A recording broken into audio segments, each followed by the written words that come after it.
loud or too soft, and I'll just give some time for people to come in.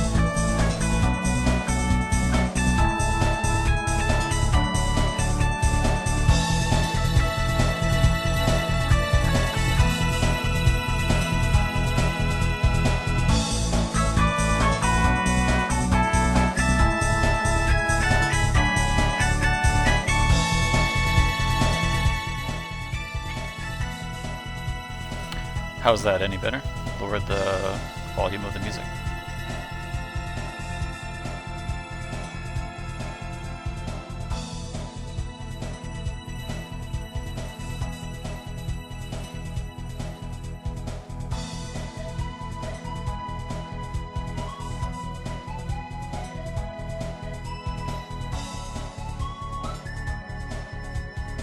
And it just occurred to me that Nintendo was going to get me shut down if I post this to YouTube later. Maybe I should switch to a non-Nintendo game.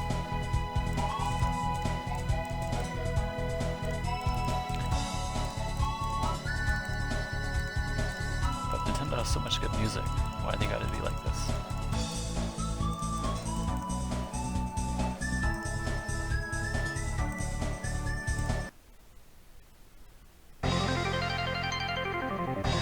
I guess this is technically Nintendo too, isn't it?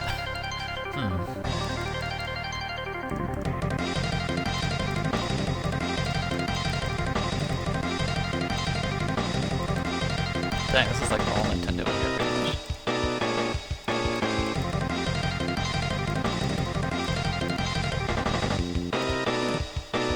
Oh, whatever. If they got me, they got me.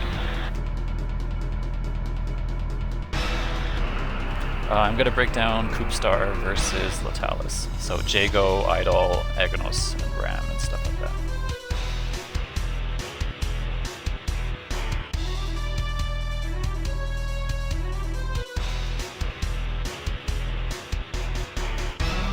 Yeah, Black Mages is good. They're one of my staples on my ride into work and stuff.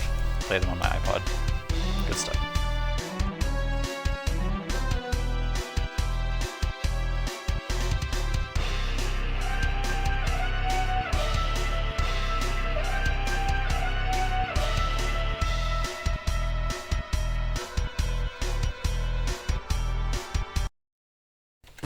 Go with the classic here.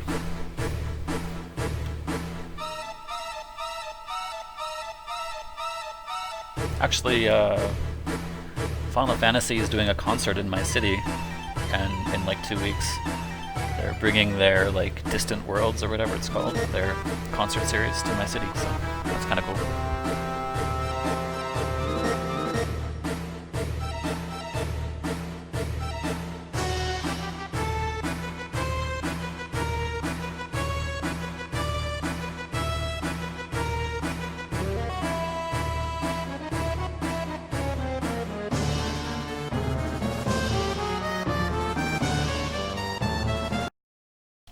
Oh man, Tales of Symphonia. If you were a GameCube fan and an RPG fan, you've played this game for sure. It was one of the only 3 RPGs, or I guess 4 RPGs on the whole system for 5 years.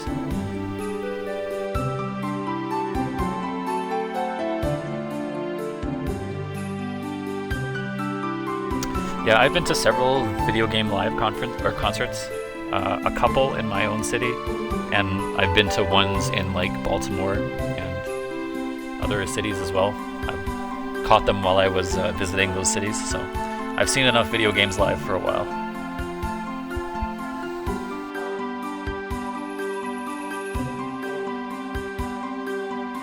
Oh crap, Mario Land 2 Star Maze. Oh jeez. This is my childhood right here. This is some good stuff. I played this on car rides to resorts and stuff when my family went on vacation. So this is quite the game. Original Game Boy took 4 AA batteries and it was over in 2 or 3 hours. So we had huge bags of recyclable or rechargeable batteries. We would just recharge them every time we went to a you know, we had a day at a rest stop or something, we would just charge them all so we could play in the car the whole way.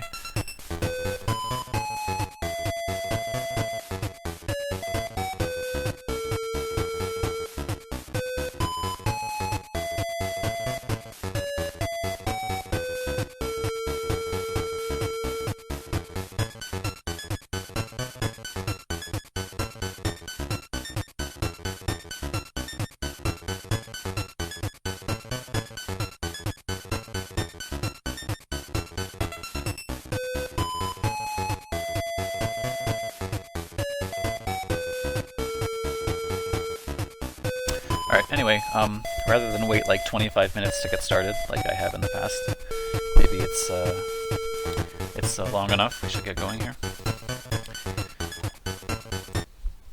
So the set I wanted to talk about today was this one. It's CoopStar versus Letalis. And so CoopStar is a Jago player mostly, but it looks like he also brings out Eyedol in this set. Letalis is well known for his Aganos and General Raam play, and a few other characters, but you know, I think those are the two that people know him for. He did well at World Cup this year. KI World Cup in March, he got 7th place, I believe, broke top 8, to the delight of many in the crowd who were rooting for an Aganos player to do well. So that's cool. So yeah, Letalis is a well-known quantity in the KI world. CoopStar, I think, less known. I believe he's from the UK, so this is a cross-Atlantic set because Letalis lives on the East Coast somewhere. So this is a set with some distance between it. So KI's netcode lets us do this anyway, which is really cool. But of course, there will still be some moments of hiccups. And when I watched the first couple games in this set, I noticed there was some lag. So we'll be a little bit more generous about the player's decision making because lag. Not only is like lag kind of a, you know, it like drops your inputs and stuff, but just the fact that lag exists sometimes will like get you thinking extra hard about decisions that aren't really that hard. So, you know, it seeds some doubt in your mind and then you play worse. So we'll be a little careful about that. But the fact that you could even try this, like in Street Fighter 5 or like Marvel 3 or something, good luck playing someone from, you know, outside of like 1 hour away from you. So that's cool. I think the character matchups are pretty cool here. CoopStar being a Jago player, I think matches up decently well against Raam. I think Raam actually might have a slight edge in this match, but it's probably close to even. I know that Jago got nerfed in the last patch. He lost wind kick. He basically can never use wind kick in neutral without a hard read on a low or a backdash. And he lost range and speed on his overhead. And I think in this match, it's not really that big of a deal. It kind of is, but against Raam, using medium wind kick actually wasn't really all that good anyway, because Raam was one of the few characters that could punish it pretty reliably. So, you know, him not being able to use that is, you know, it's a bit of a bummer because you can still use it against him if he had no meter, but now you just can never use it. So I think Raam might probably have increased his stake in this match a little bit. And he also has a really dirty set play against Jago, which I know Letalis has been trying to incorporate more into his game. Basically, I think if you play Raam, I've talked about this, I analyzed a previous Raam set where I explained that if you play Raam and you don't do set play, you're basically giving away damage. Like the set play is so fundamentally vital to this character that if you just try to play footsies and like take your one chance into grab and then back away, it's like, I mean, you can do that, but you're giving away, I think, 50% or more per match just by not making the right choices there. And I think Raam has ways to confuse Jago's DP inputs and also make DP whiff in weird spots.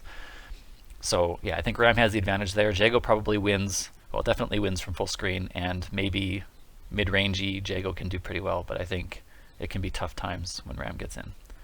On the other side, Jago has decent defense, right? So DP is really painful and a good option in general against many characters who like to press their advantage too strongly. Jago has an okay jump normal to contest command grabs. His backdash recovers decently fast, so he can get good punishes on command grabs if he reads them with backdash. So, you know, Jago's not totally helpless either. And this won't be the only match we see, because it looks like Eyedol and Aganos come out later, so we'll talk about those matches when they come. But in the meantime, we can talk about this match, which goes on for most of the time I watched, which was maybe, you know, a third of the way through. So we should be talking about this for all. And as always, I have KI open in the background here. So if we want to talk about cool things in the match, or like explore, you know, solutions to problems that we see, then we can go and take a look in the game, which I think everybody should do, right? If you're, instead of complaining on the internet, look in the game for solutions, because creative games like KI almost always have solutions for you. Anything else I wanted to say? There was something else I wanted to say.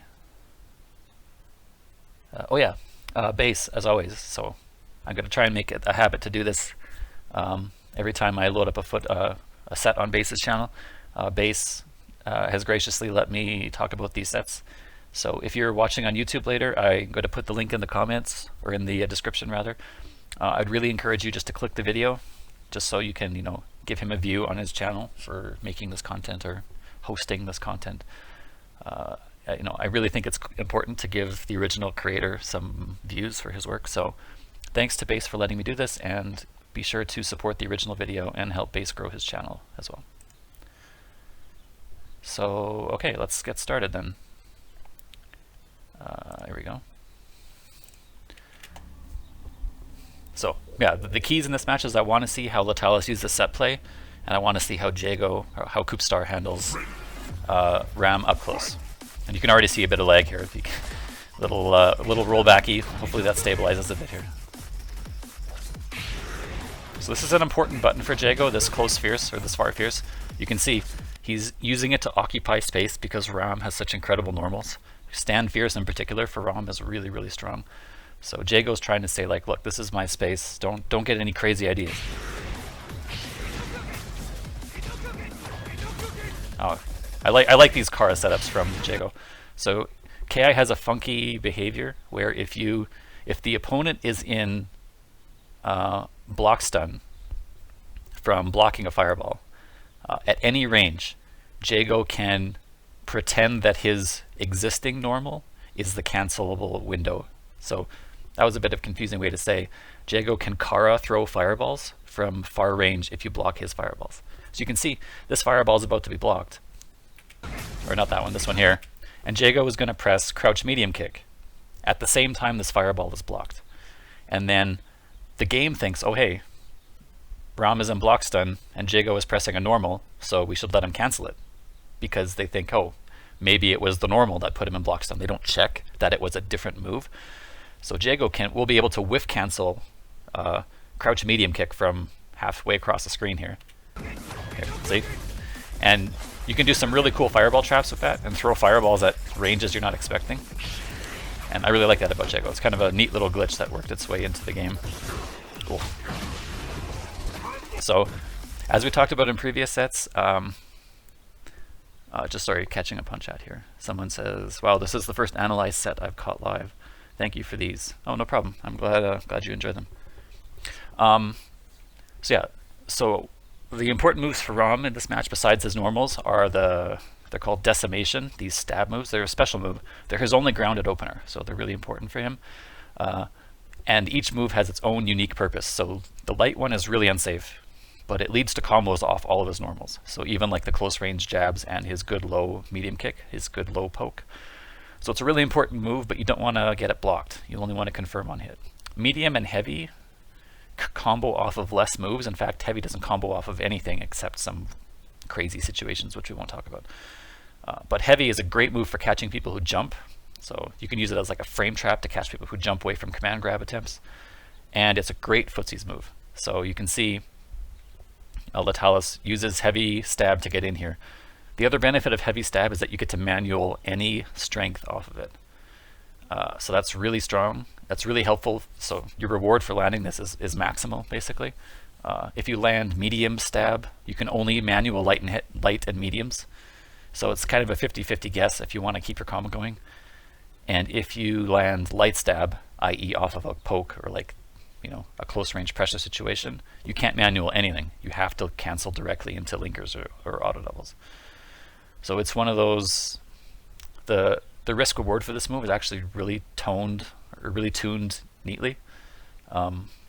And I like this move a lot. It's a really smartly designed move for Raam.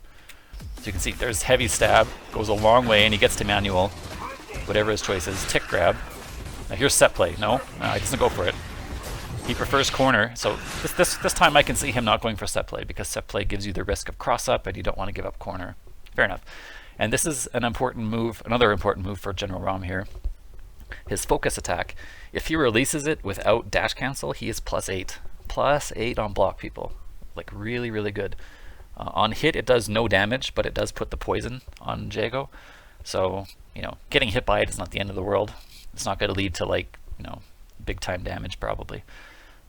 But General Raam loves this frame advantage. He's usually in range for light grab afterwards, depending on your spacing, but can definitely be in range for grab. And he can press Stand Fierce, his big giant horizontal swipe. And because he's +8, he just trumps any advantage you have. So unless you do DP or backdash, you're going to get clipped and you have to hold this pressure. So in the corner here, he's like, yeah, block this and then handle +8 again. So like he's got Jago really cornered here. And Jago took a lot of poison damage. He got poisoned from what here? So that Ender poisoned him. And take a look at the poison go down here. This damage over time on Jago's life bar. Raam's just keeping him caged in while the poison does all this work. Alright, Jago fights back. Okay. That's running bear grab. Well, I call it running bear grab. The move is called Krill Rush. Basically, it's a running bear grab. So he runs through. He has one hit of Krill armor, so he can absorb a projectile or a hit, or actually he can absorb infinitely many projectiles along the way. So definitely one projectile is good enough. Krill armor loses to shadow moves straight up. Like it's just a hard counter to them, sort of like how armor breaking moves in Street Fighter 4. They were just designated by the code to be like, okay, this beats armor. All shadow moves will destroy Krill armor. So if you see him charging up focus attack or bear grab, just immediately react with shadow wind kick or shadow fireball or whatever your best horizontal shadow move is, and you get him every time. There's like no risk because you can't stop it. Okay, no shadow move for Jago there. He gets through the projectile. Jago really looking to get out. Nice hit confirm. Not broken on the juggle. DP, no. And again, poison back on. But he backdashes the mix-up. Letalis being really bulldoggy here. Just definitely not letting Jago get out. Oh, jeez. So that was shadow counterable, despite the fact that Jago, or he let one hit rock before he curl canceled this. So Raam has a FADC basically, right? It costs him only half a bar. It used to cost him 1 bar to do this. Now only half a bar is really strong. So he's going to prevent himself from being shadow countered here for only half of a bar. But there was one hit where he could have done it. Right? So like he could have shadow countered that first hit, but wow, he was able to block after that FADC was held and let go. Jeez. Not much whiff recovery on that. DP, no again. No whiff punish. Okay, we'll take that. No whiff punish on the stab. From this range here, you have to be really cognizant of what Raam's options are. He is going to press Stand Fierce or he's going to press Stab, because those are his options at that range. He has no other choice, basically, but to do that or to jump. So you either have to be ready with your DP or ready with your whiff punish. Right, so he pushes him back out, pushes him back out. Now this range, Jago's even a little further. Jago's backing up. And Raam is like, I'm going to get in. I'm going to make you block something and give myself advantage, or the threat of grab. And you have to be super wary of this whiff punish range, right? So CoopStar doesn't whiff punish this one, but lands the follow-up. What's the combo? Heavy double. 32%, it's pretty good. He's going to get smoked. No? That's a free command grab for General Raam. I'm not sure why he didn't do it. He tried reversal, it looks like, DP. A really slow move that doesn't have much range. And I don't know why you wouldn't just take command grab here. So, decision-making mistake from Letalis, I think. And now, Jago's just like, I want nothing to do with this. Please leave me alone. He's in the corner. Oh wow, what a shadow counter. How did he know? I mean, you can't even see your own character, let alone your opponent's character, and he was so ready for that. One chance to death? Wow, what a guess. I might have reset him there into command grab or something. But 1 in 3 chance was successfully taken by CoopStar. Man, and he's gonna turn that 1 in 3 guess into the whole world here. Look at all that health regen. So where was Jago here? Right here, right? This is his life. So, despite him not having Instinct active, right, he can land throw Shadow Fireball, and then Instinct cancel the Shadow Fireball on the first hit. So you only lose 1.5% of your healing combo. So it's virtually nothing. Jago can always confirm into healing if he wants off any situation. So here's the, look at the heal. 2 full Fireball heals. Look at that. That's a big chunk. And look at all these Kara Fireballs. Builds them all the meter back too. Look at Jago's meter down here. Man, that's a full bar back. Bam, bam, bam, bam, bam, bam. And Raam just has to kind of hold that. Nice overhead block. There we go. Nice anti-air. Gets the last of his instinct. This match looks pretty much lost. I don't know. I don't know what Raam can do here. Jago does not want the mix-up after heavy stab. Okay. Yeah, backdash there. No problem. So despite Raam being +8 here, backdash is hard to chase. Like, you can do it with a really delayed button, but you kind of want to maximize your +8 as well. So you're like, I don't want to press a delayed button. I want to get in there. And then he just backdashes. And even though Jago's backdash is stubby, it's fast. So he recovers decently in time to, to handle follow-ups. So then you can see the follow-up there is a jump, and Jago was ready.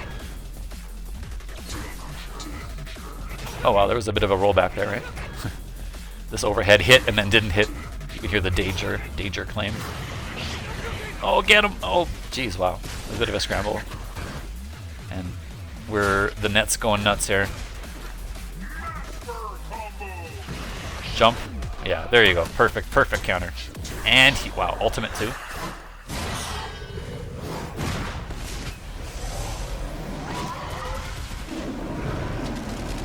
Set this man on fire. Sit down. But really well earned from Jago here.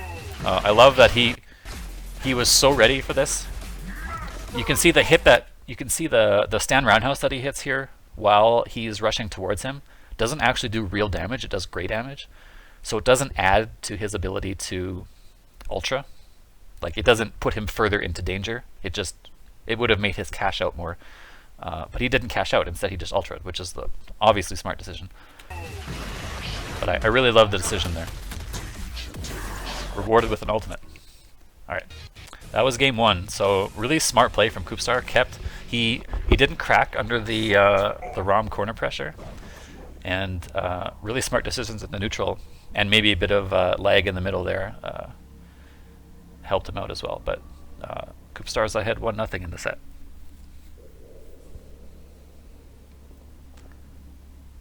Can you guys hear my voice, or can you guys hear the game audio, or is my voice too loud compared to the audio? Let me know.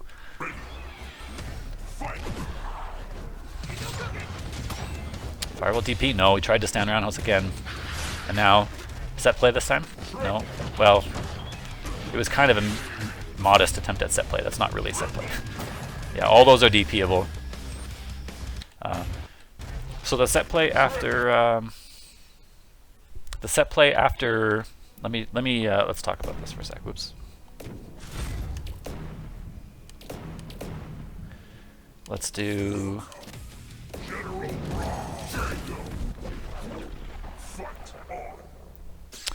The set play after light grab is whiff step kick, so that's forward medium kick, right? Whiff step kick, crouch jab jump. Okay, that's the set play against Jago. If you notice your opponent do whiff standing medium kick and anything slower than a fast jab into jump, it's very DPable. So if your opponent does something like this, where he does this and he like walks and then jumps, you're able to DP that very easily on reaction. So it's fake set play. It's not real set play. So again, the real set play is step kick, jab, this. Okay, that was in the front. I could make that cross up as well. I don't remember the exact. I had it set up somewhere. You use light kick with certain timing. Yeah, didn't get it there, but that's the cross-up setup. Really difficult to DP for Jago. But yeah, as a player against Aganos, you should be watching very intently on how much time he takes after the fake step kick. And if he waits too long, anything's longer than a jab, get ready with your DP. So both of these setups here, so command grab, let's look again. Fake step kick, waits a long time and jumps. Very DPable. And again, step kick, something jump, yeah. Okay, but lag prevented the punish there, unfortunately. Poison on him. Again, he's got him boxed in this corner with all this plus advantage frames. He did let a light, yeah, that was a punish. That was the light version of the stab. There's virtually no reason to ever use, what did he? Yeah, that was stand fierce. Always use medium there for sure. Light is just, doesn't give you any more combo chances and just makes you more unsafe for no reason. Because medium stab does combo off of stand fierce. So that was a punish, but CoopStar not quite ready for it. Nice jump. Wall splat. Wow, okay. Command grab through the plus frames. There we go. Stand roundhouse preemptively again. He's like, please stay out of my space. Jump.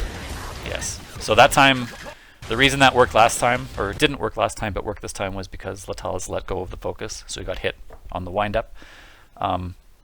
If you're scared about this, like if you jump in on Raam, let's watch again. If you jump in here and you notice Raam is doing this, and you're like, man, no matter what I do, he's going to absorb it and kill me. You have options. You can land and do a throw invincible shadow. Oh, sorry, a hit invincible shadow. So if you have a shadow DP, it's great. You can land and throw him as well. He basically has to either take the risk to let it go and hit you on the way down and give up his armor, or he has to take the mix-up. So he's actually in not a very, very great situation here, the Raam player. So you can see, he let go too early and get dunked. And mashed, this was definitely a throw break. Whenever you see people break light in that situation after a blocked or hit jump in, it's usually them trying to tech a throw. Overhead, hit confirm, yes. Even in the leg, hit double not broken. Man, tricky delays. I love this combo actually. So he delays the auto double cancel into the linker like as long as he possibly can, and makes these combos really difficult to break because he increases the period of timing lockout possible. So great hit confirm to start. Auto double, very delayed linker. Medium double, very delayed linker. And it worked. He's going to command grab here. Now, I don't like that choice from Letalis. And again, back jump lets them get away. Not for long, but yeah, I don't like the choice of DP from Letalis here. This is a guaranteed grab for sure, because this is the frame where Jago gets hit. If you aren't being hit here, you are already hitting him, because Shadow Grab, the instinct cancel, removes the only startup frame of this grab. And DP does like 2% damage. It does poison damage, but he needs to kill this life bar now, and not take the 2% long game. So I don't think the DP choice is good. See, even with the 2 extra hits, it was only 5%. And he dies, and his instinct is kind of wasted. Even if he cashes out here, even if he catches him and takes this life, the white life did no work. Okay. There was a good attempt at set play. I like it. This was a little better. Again, I think that was quite DPable because it was longer than a jab, but I like that it was a little bit tighter. Stand fierce? Oh, I would have got it. Jago tried another car cancel there. He's looking to get life back by any means necessary here, right? He already has full meter, so DP? Oh, not quite. Okay. Yeah, he definitely was probably a little upset at himself for not DPing. So he's like, again, I talk about this in the past where you're like, how do you get better at fighting games? How do you understand where your opponent's tendencies are? Because if you're playing a good player, it looks like they always just do the right thing, or very often do the right thing. And it's weird. It's kind of hard to become a better problem solver in fighting games, one of the ways you can learn to fix that is by thinking about what your opponent is thinking about. Is he upset? Would I be upset if I was my opponent? Okay. And there are some, in Killer Instinct in particular, there are some very key ways to notice that. And one of them, I think, is missed anti-air. Your opponent is likely to panic with something risky if they miss an anti-air because they are upset at themselves for letting themselves get in that spot, right? So you can see here, back up. So he missed that whiff punish, that's unfortunate. And then he misses this anti-air, and he's thinking to himself, man, now I'm in this gross spot. So rather than block it out or like, you know, backdash something a little safer, he goes with something a bit riskier. So Letalis, I think, was very right to block there, because either a DP or a shadow counter, I think, are the two most likely options. You can use this to your advantage as well on combo breakers and counter breakers. So we have what's called the revenge breaker, right, where you're mad you got broken. So the very next time you get hit, you immediately mash break, because you're like, right, if this is how you're going to play, let me mash break too, right? So the revenge breaker is quite common, a way for you to deduce the psychological state of your opponent. You might be more willing to counter break if you sense your opponent is frustrated at your own breaks. And these like small things add up over time. So there's a bit of instinct waste from Letalis. Builds himself some decent meter actually. Those combos build more meter than you think. They build about half of a bar. Another heavy stab, another manual. Alright. Alright, so there's another... This is an interesting interaction, right? CoopStar was prepared for this early cancel, so he's like, alright, I'm going to catch you on second hit instead of waiting for the end, because this shadow is slow enough that shadow counters will get through the hits, right? He should have got the first hit though, because he's already in block stun here from the low short. And I believe he could have whiff cancelled even here and prevented himself from ever hitting him with a shadow move. But if you're going to guess shadow counter in this spot, it has to be the first hit. Unfortunately, it's very quick, so you have to be like super on point to see it. DP? No, again, so CoopStar a little struggling with the DPs, but good anti-air otherwise. He's hit with stand roundhouse a couple times, it's good. Jumps over out of the mix-up. Guess shadow counter from Letalis works out. Short combo into poison. Wow, just loses the throw mix-up. And that's a safe jump against Raam. Whiff jab into thing. It's a safe jump against many characters, but in particular Raam, whose reversals are really slow and terrible. They're like, I don't know, 15 frames or something nonsensically long. That's punishable. Oh no, punish him, yeah. Mistake from Letalis here for sure. Wind kick is automatic, light command grab every time. Just, you don't even care about the version, just do it. He can never make himself safe, like there's no range. There's never a range where Jago is safe from wind kick ever. So, with the recent changes. So yeah, this is just an automatic wind kick, light command grab reaction. It was a bad flinch there from Letalis. Great punish though, and wow, CoopStar with a great conversion here. So one thing I love about this is you're never sure if this is going to lead to Ultra or not, because you're like, man, it's so close. Where is Ultra? Is it like, is it here? Is it a bit more? Is it here? Maybe it's here. And you're not quite sure when the next hit will put him in Ultra. But watch this conversion from CoopStar. Let's back up again. Watch how early he was in Ultra and when he does it. And that was the hit that put him in Ultra. He even correctly understood the white life. Can I advance by a frame?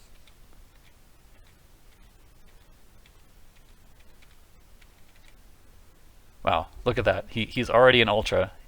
This is the danger line. You can't see it maybe very well on this pause frame, but this danger line is like a pixel away from the white life. Super, super nice conversion from CoopStar.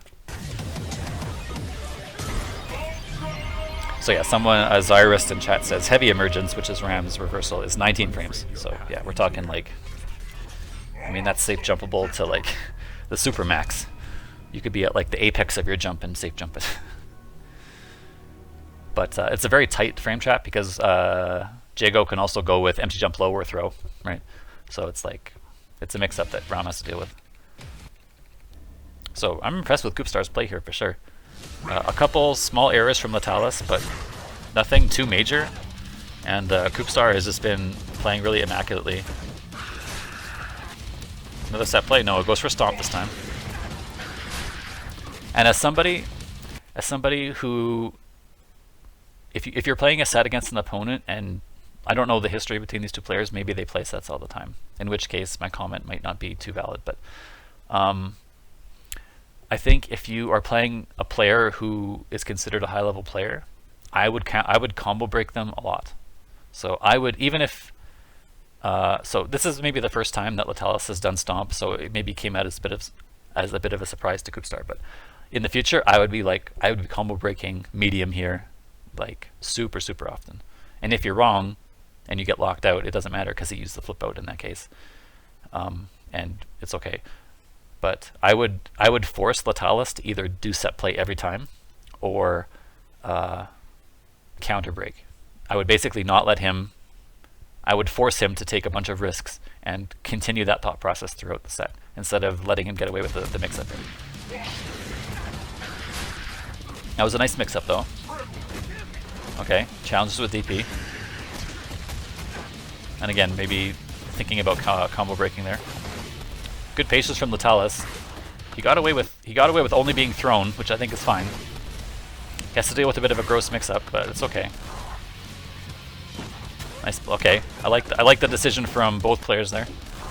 I think guess shadow counter is good, and CoopStar made a great decision to not attack. Only punish with the light though, so punishment not. I mean, it's better than a throw, but Letalis is probably happy it wasn't heavy. It was only 4% there, the number said before it went away.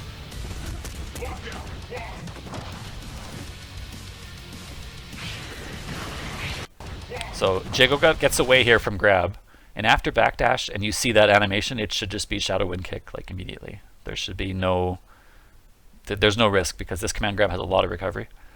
Other command grabs in the game don't have a lot of recovery. Raam's is not one of them. Alright, not wanting to deal with it, just make him burn a bunch of meter for no reason. Okay, there's finally the grab, I like it. What's he got though? He lets him stand up. Tries to trap him with plus frames, but not enough. There's the good punish from Letalis, I like it. And again, no medium break on the Stomp. Against a player who doesn't like to counter break as much as Letalis, I think medium breaks should be done very often there. He's trapped in this plus frame sandwich, he's not happy. I like the instinct. I like the backdash a lot. I like both decisions there actually. I think that's a really smart decision from Letalis to shadow command grab because it basically forces Jago to make a hard read on his own instinct, and you don't. As a Jago player, you're like, man, I have to deal with this stupid mix-up on my I-activated instinct. Why do I have to deal with the mix-up? He correctly chose to backdash, but as Letalis, I'm totally fine with this read here.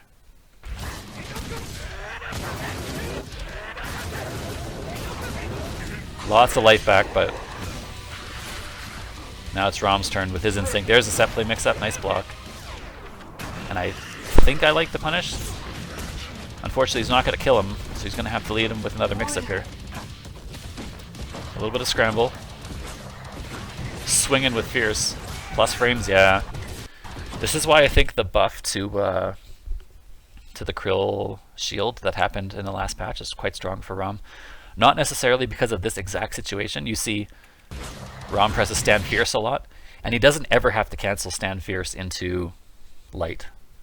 So he never has to use this mix-up off stand fierce, and I'm actually a little unsure why Letalis is doing that. Maybe just muscle memory. But it's particularly good because now Raam has access to a safe low opener, which is low medium kick, right? So I would walk forward and press low medium kick into light stab, and then block confirm into the safe move. Definitely don't have to do it off fierce, but the combination of the low and like jab confirms into it is good, I think, for him. But yeah, he tries to challenge through +8, and yeah, I don't know. He just lost the mix-up. So let's take another look at that meter gain for Raam. Okay, so he dies, right? So this is how much he had. I'm gonna back it up here a little bit. This is how much he had when the combo dropped, or when he killed. Now Raam doesn't have a meter ender, right? So it makes no sense for him to do a long combo and get level 4 meter ender like other characters. And you don't want to kill him with anything else like damage ender, because then you just give Jago free instinct, right? So how much meter does he build from this post round combo? Look at that go! Look at that go! Look at that. That's pretty decent, right? Jago built like maybe this much instinct out of it. So knowing that Jago is going to get an instinct anyway, this much instinct is not too you know, you don't have to worry about it. But it basically went from here to here. So now Raam gets a free curl cancel because of this meter build combo. So I think these combos build more meter than you think. These post, even if you don't end the combo, they build a lot of meter. Jago's still in the corner DP. Yeah, okay, good enough. Same thing. Lots of good unbreakable damage. Jump. And again, plus. So this time, remember I was saying, what are your choices here? As Raam, you could either let go of the armor and try and hit him, but then you give up your armor, and if he does a jumping attack, you get dunked. Or you can hold it and try and absorb the jumping attack. But if Jago does empty jump into throw or shadow, you die. This time, he guessed right. Letalis did. He held it, and Jago kind of panicked. I think he could have DP'd there. Alright, guaranteed follow-up. Heavy command grab. He gets a free meaty here if he wants it. And that was going to be chip, so Raam could have... no, he couldn't have done anything here. That was the end. Because shadow moves break all your armor. Right? So there was no getting through with bear grab or anything. So yeah, that was the end for him.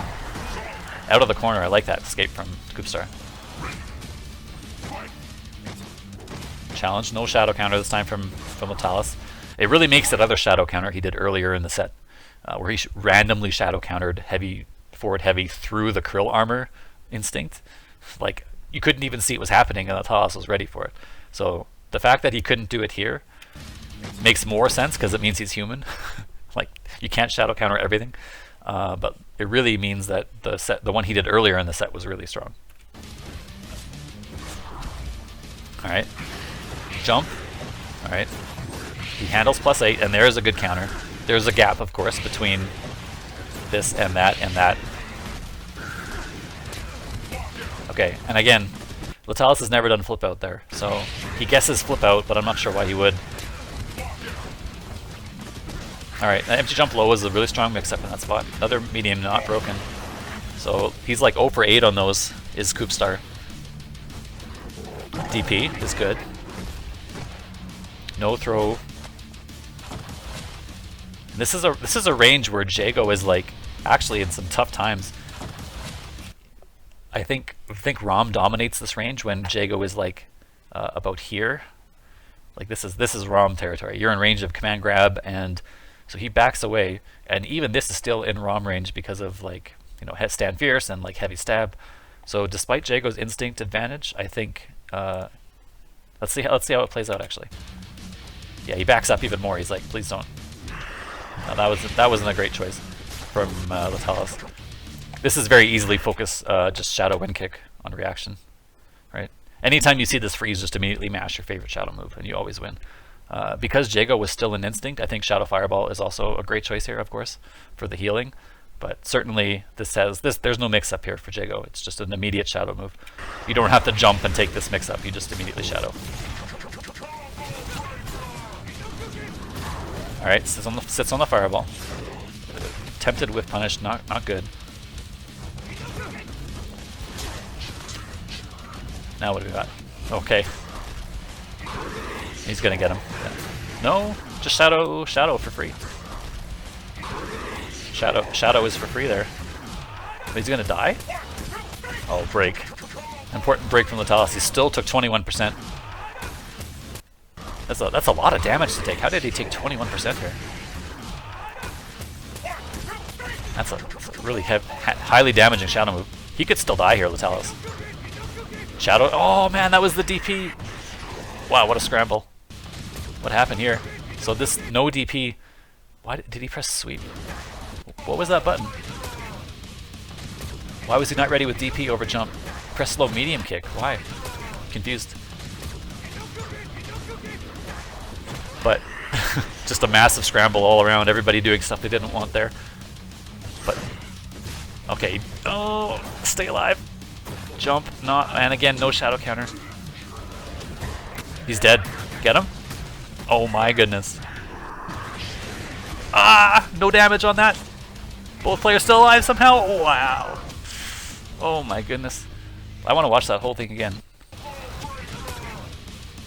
So much scramble. You can see the mental taxing both players that happened on both players. They both started dropping easy stuff. They both missed like relatively easy shadow counters. They both missed anti-airs. They both missed easy combo conversions. It's the stress of the scramble, right? And if you're as you get better at the game, like this affects players from beginning all the way up to the pro ranks.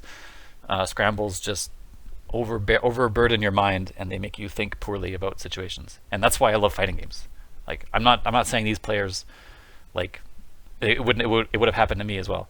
Just the interesting part of fighting games is how players can separate good decisions from bad decisions during scrambles. I really love that. That's why I like scrambly games like Marvel and this game, and other games that just force you into these like panic decision-making moments all the time. I find that super fascinating myself.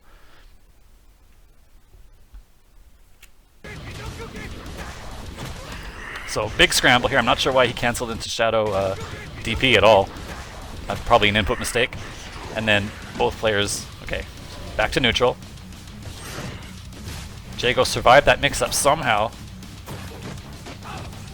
Double shadow counter missed from Letalis. Anti-air is good, but he's still alive somehow. Jump, that mix-up, but it does no damage. And then this DP, that should have been DP from CoopStar, but he really liked heavy roundhouse, or standing roundhouse there. In the past it worked, but Letalis jumped too early that time for standing roundhouse.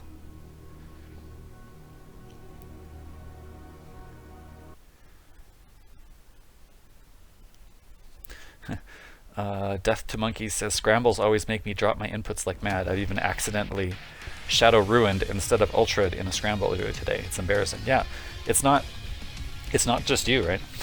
The best players in the world struggle at scrambles because they're all human and they all have limits to their mental capacity. They all have limits to the stimulus that they can look at on the screen and separate in time. You can improve your scramble making or scramble decision making by playing a scrambly game more often, but you'll never actually be perfect at it. Next time you watch good players play a game with many offensive and defensive options, it's really fun to just separate try to understand their scramble decision making. Alright, early lockout, get him with the big combo, yes. Maximum perfect optimization from CoopStar. Not hit confirm that time, that's okay. Still got the heavy damage on that overhead. No hit confirm again. This time smartly not canceling. So that was a fake, that was hashtag fake setup from Letalis. He just made that up, but it worked out. That actually might have been super ambiguous, but probably hard to duplicate. Alright, Letalis looking to get in. No confirm again, but he wasn't crouching, so it was harder to tell. There we go. That's the punish I like. Gets set play after shadow as well. What's he got here? He goes for stomp. Empty jump low into big cash out. More poison. Wow, what a break. That was for his life. And now, can he survive? Can he get his own instinct going? Can he get his health back? Letalis looking to kill him before Jago gets instinct going. I would do wind kick instinct if I was CoopStar. Oh, got him. That's not much damage though, but it's +4, and when you have a grappler in your face with +4 frames, it's just super terrifying. How's it going, Storm? Hope you're doing well. Wow, he caught him on the shadow. You see the shadow freeze from Jago come out there? Bonk, that was shadow fireball. Plus. Man, deal with all this plus frames. Nice DP though, he gets out of there. Oh, caught him on the overhead. Wow, what a jump. That was I bet you Letalis was mad about that one.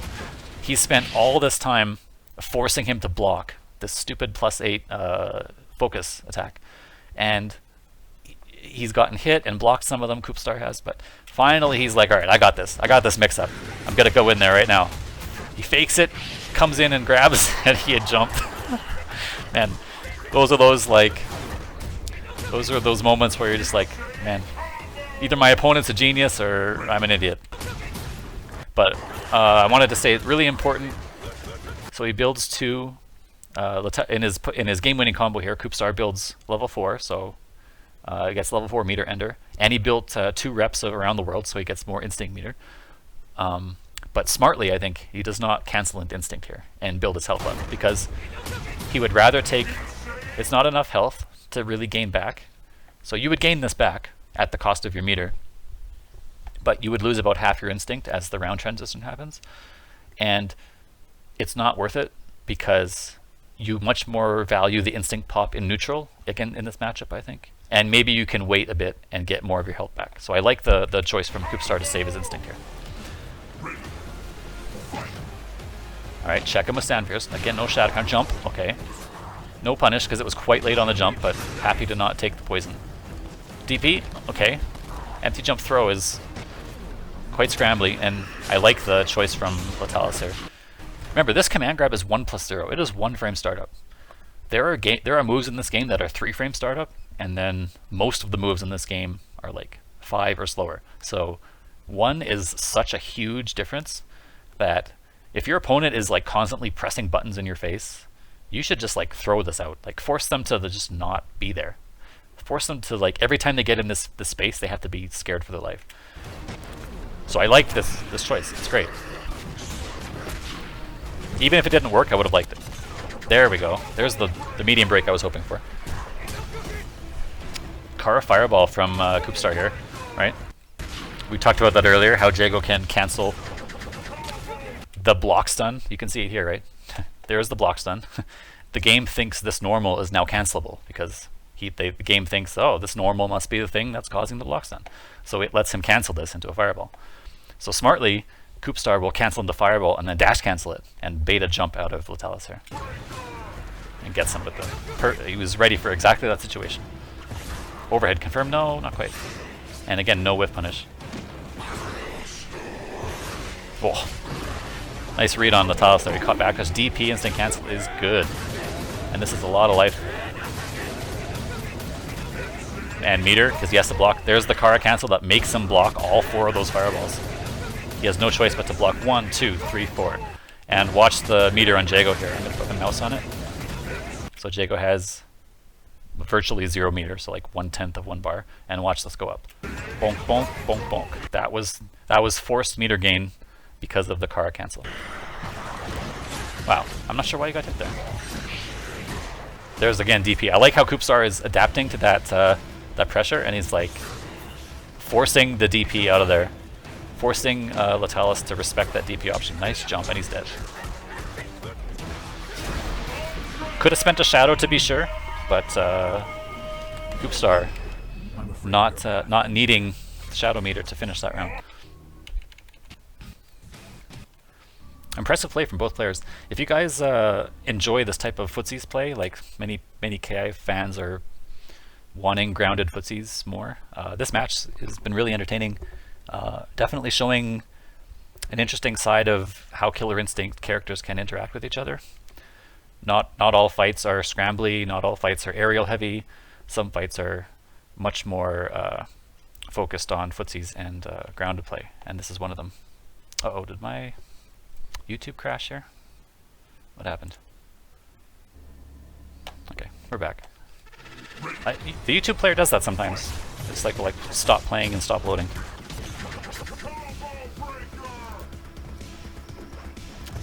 Man, this is a choice normal for CoopStar, eh? This stand roundhouse. He really wants to use that to occupy space. Again, great Gress break. That's 2 medium breaks for CoopStar in this round. Oh, walked up and challenged. Wow, what a ballsy play from CoopStar here. He's like, you know what? I don't believe it. Just walked up and challenged the dash, and he gets a big combo as his reward shadow. Okay, he saves his shadow. I probably would have spent the shadow, but now he has 2 bars to work with. How does he use it? One way to use it is to get hit by stab. So what happened there? Let's take another look at this. flip out. That was the first time that Letalis did flip out, so that's good to know. So he will use flip out immediately sometimes. Then he goes for low, medium kick into, it was medium stab, not light stab, so it wouldn't have comboed even on hit, but he was trying to catch a jump or something. And then immediately guessed shadow counter, because he was, again, trying to press his advantage really heavily. CoopStar with a really smart bait though. He's going to get this instinct train rolling. That's why he saved his meter. And there's the force block again. He tried it a third time, but the cancel window didn't line up with his move.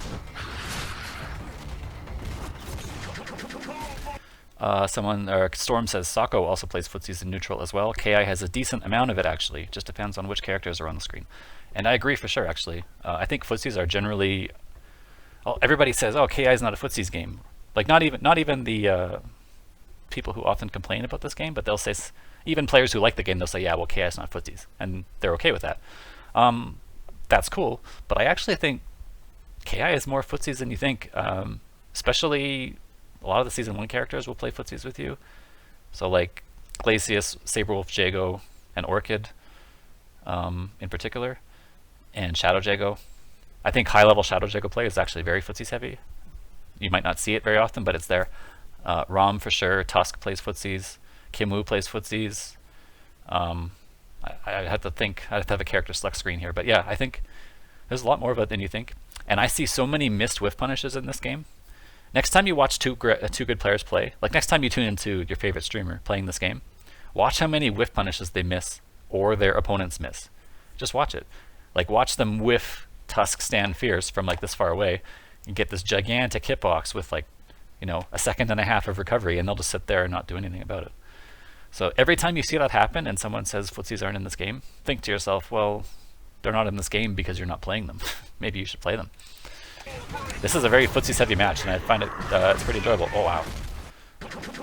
Smart, really smart from CoopStar here. Super aware of his options. But he's gonna get grabbed. No. Oh, he didn't have meter. Or did he?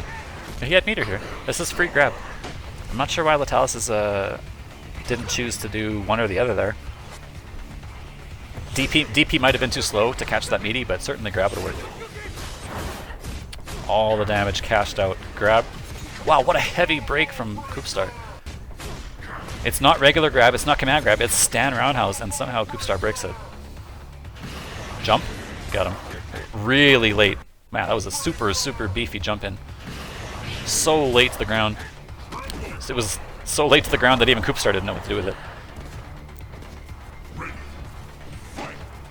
Letalis says most season one characters play footsies against Raam. The only one that doesn't is Fulgor, and that's because Fulgor just doesn't have to be anywhere in Raam's footsie space. So yeah, that's kind of it's good. If you want to play a footsies heavy character, maybe Raam is for you then.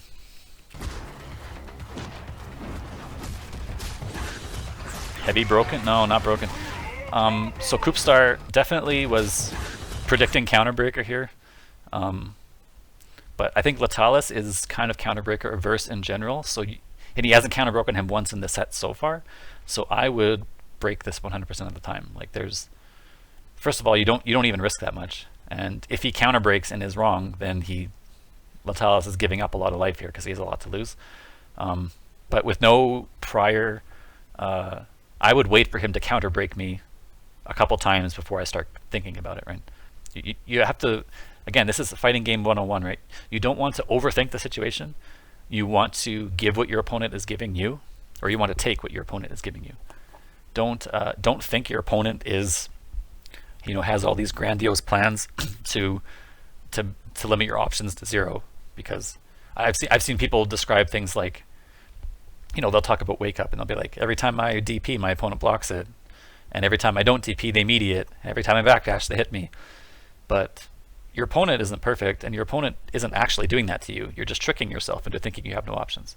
So take what your opponent is giving you, and don't imagine these conspiracy theories that he's going to counterbreak you if he hasn't ever counterbroken you. So I think CoopStar probably gave up this life bar when he didn't want to, or when he didn't have to, but that's okay. It wasn't a huge life loss game. Well, nice anti-air from Letalis. And I like that CoopStar is representing medium laser sword as his cancel. So a lot of Jago players used to do like something into medium wind kick here, right? Medium wind kick used to be -3, so wasn't safe against Raam, but that aside, it was safe against most characters and most spacings. And it was a great move because if you could you could DP after it and like put them in this weird 50-50 guessing game. You could do another wind kick and low crush their attempt to hit like a jab. It was great, but it actually wasn't as good even in the old patch as medium laser sword, which is +1 on block and works from every range. Do I have I do have Jago. No, Jago's the other guy. So this is medium wind kick. It's more unsafe, but it has the same range as before, right? So where's the tip of low forward range? Right about there. Low forward into wind kick always works, right? This always works because wind kick goes for, really far. But from the tip of medium kick range, medium laser sword also works. So see. So why would you put yourself at -3 now -6 when you can be at +1 for the same cancel? Oh, it did whiff there. So there's one pixel at the very tip where it won't work. But most people won't be spacing their stuff that well. So, okay, so there is a range. I stand corrected. But I think there. So like that was like one pixel closer than max distance, and it still hit him. But in general, you should be using medium laser sword a lot. +1 leads to heavy manuals, which I didn't do there because I'm bad. But it does work. Leads to any manual. Of course, you can do linkers and stuff. So I like the medium laser sword from CoopStar here. Chooses to back away. Oh, wow, nice DP challenge. Jago will take that trade all day. Command grab, mix up. No, goes for set play or goes for stomp. Heavy command grab. What's the meaty? Back up and do nothing. Okay, +8. Got him, shadow. Yes, perfect. Finally a shadow move. I love this. I love this from CoopStar. I know, so it shows that he knows about it. Yeah, and this is a much tougher combo to break than normal because Jago's an instinct, which means he breaks the manual rules. So this is like Season 1 Jago here. He gets to do medium manuals after lights and heavies after mediums and all sorts of crazy stuff. So definitely do not fault Letalis for locking out here. And perfect conversion into instinct, into double shadow. Wow, no, don't give him a chance to break. CoopStar, no. Why? He could have just done another shadow and been perfectly content. There's no risk, there's no benefit for ever pressing a button here. There's no mix-up, there's no... All you do is you give your opponent a 33% chance to get out of the combo. Let's take a look at how much damage that heavy standing heavy kick did. So he does shadow. So here's General Raam's health. Right? Let's take a look at the heavy damage. Okay, so you risked 10% life gain and a knockdown for 0.1% of your opponent's life bar. I think that's a great break from Letalis because why would he ever press a button there? But yeah, I don't think there was risk there, or there was ever need for that risk. And now he's in this tough spot. Yes, full cash out into wall splat. Okay, put the poison on him, and he's locked in this corner. One hit to death. Nice. No, not wow, and no punish either. I was thinking this was a great idea. I must have been a pixel out of range. Man, I love the idea, just not quite. But I'm super surprised that CoopStar. Maybe he had given up in his head. He's like, "You got me," and he was just as surprised as everybody else. He tried to do low short into wind kick and got low short into stand short. And Letalis comes through in the scramble to win game 5 there. Storm says if they block the low forward, I think they get pushed out, so laser sword can whiff a decent amount. Oh, interesting. Yeah, so that was on hit I was doing it, so maybe on block it actually matters a bit more. But I still think a medium laser sword should be represented more in Jago pressure. Doesn't always have to be wind kick or fireball cancels.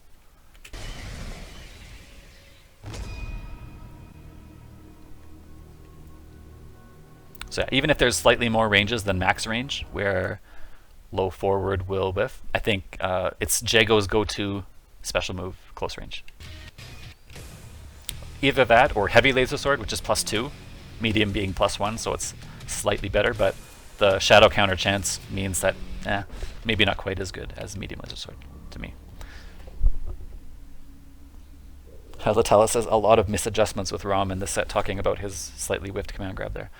I still think it was a great idea. It just didn't work out. I want to see you do that more, actually, Letalis. That type of dash into grab. Maybe light was the better choice there, right? Because light has so much better range.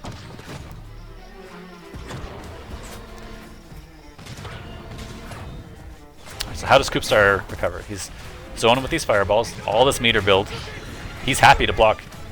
So Jago is not doing this to hit. I mean, if he hits with a couple of them, fantastic. I mean, like he hits with that one, that's great. But look at all this meter. Again, Jago's the king of meter build in this game. This is very, very, very good. So the next time he hits you, he's going to hit you with a double cash out combo. A double shadow, I mean. He's in the corner, but he's got the meter to make this work. And again, I think CoopStar has great reactions. I would love for him to try to shadow these krill rushes on reaction. So here, I think you can do that on reaction. It's something he might want to look into if you're playing against a Raam player. Looks like lag caused the combo drop there. So Letalis, this is a +2 move. The second hit of double roundhouse hits is +2. So Jago's in full control of the situation. Reversal command grab from Letalis. He's fighting through that frame pressure and saying, frame advantage, and saying, you have to really earn your openings against me. Okay, a drop to confirm from CoopStar. I like the attempt though. One chance into poison. There is a medium break. I want to see him break medium there almost literally every time. I want to see Letalis be forced to counter break. Plus, yes. There we go, yes. Way to fight out of the corner. Heavy, yeah, that's broken. Again, so Letalis, knowing that CoopStar hasn't counter broken him, is happy to break the reactable linker. But I love the overhead. Even though this overhead is slower and slightly, so it went from 19 frames to 22 frames, so slightly slower, and had about a 10% range reduction, which is, you know, not the end of the world, but also not insignificant. This is still a great move. One chance into death, yeah. Letalis did not take the risk there, or did not take the guess. He's gonna get grabbed. He could have grabbed. Okay, that works too. Medium not broken again. Double. And, okay, there's the bait. It's the same situation as last time, and I like that CoopStar was thinking about this. There's the one hit of forward roundhouse, and rather than take some mix-up or backdash, or he just jumps. It's like, all right, here you go. Take the sword on your dome. Okay, drop the combo though. That must have been DP. He tried to DP, I think there. I'm not sure. But man, what an unfortunate drop for him. Okay, he still turns it around though. He's happy to use his instinct to get full meter and wait for this white. Yes. All those DPs I was questioning him on earlier come to fruition here on this jump. Jago got all of his life back. Double, he has 2 shadow bars. Double, or heavy rather, not broken. Guesses on the light linker instead. That's a punish, yeah. Didn't say punishment because it was not reversal, but CoopStar had already resigned to being hit. Now what's he got? That's the one chance cash out combo from Jago. He's like, I'm gonna build 2 bars back, so I might as well just spend them now. And he's happy, yeah, that's a guaranteed grab. Jago is okay with that because Raam is only gonna have about half of his instinct here. So this white life is gonna add up, but not that much. Man, he found the range, eh? He found the range where the 1 pixel, oh, but this was the block thing. Yeah, so I guess you guys are right. That block does make that quite a bit less valuable than I had thought. Interesting. So I guess you do have to be more willing to walk forward and press low forward from closer range to make sure that medium laser sword hits. Interesting. Tries to backdash, gets clipped. Fight out of that corner. DP, yeah, okay, that works too great. Wow, it killed him? Oh, the damage on that? Man, how did that kill him? It even had like maximum guts scaling. This move was 25% reduced damage because of guts. Still enough with 25%. Oh man. I gotta say though, I love me some high damage DPs. I played Street Fighter 4 where Vanilla Sagat did 200 damage with DP. So into Step Kick Ultra for 600 damage. And I love my DPs to be high damage. So I love seeing that.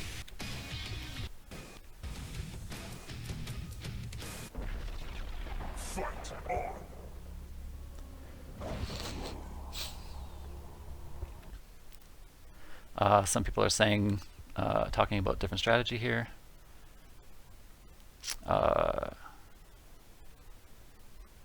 Letalis says he doesn't use flip out much against someone with a reversal because he's scared of a reversal.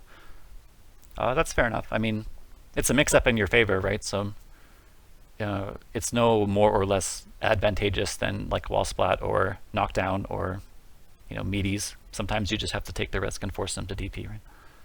But I mean, it's up to you. Each player determines the risk on Okizeme setups differently. Flip out into heavy emergence to make them stop DPing. I think that's a really bad idea. Heavy emergence does like 2 or 3%. So you're risking 3% for counter hit DP damage. I mean, it beats the DP, but so does blocking, so does backdashing, so does lots of things that are way more damage than 3%. So if you're going to make a read on DP, so here's the thing, right? You make a read on DP, it has to hurt them more than the DP would have hurt you if it hit you, right? That's how the risk reward works. You don't want to put yourself in low damage situations if you bait DP, right? So make sure that you maximize your punishes when you block. And heavy emergence, definitely not the maximal option for Raam in that spot.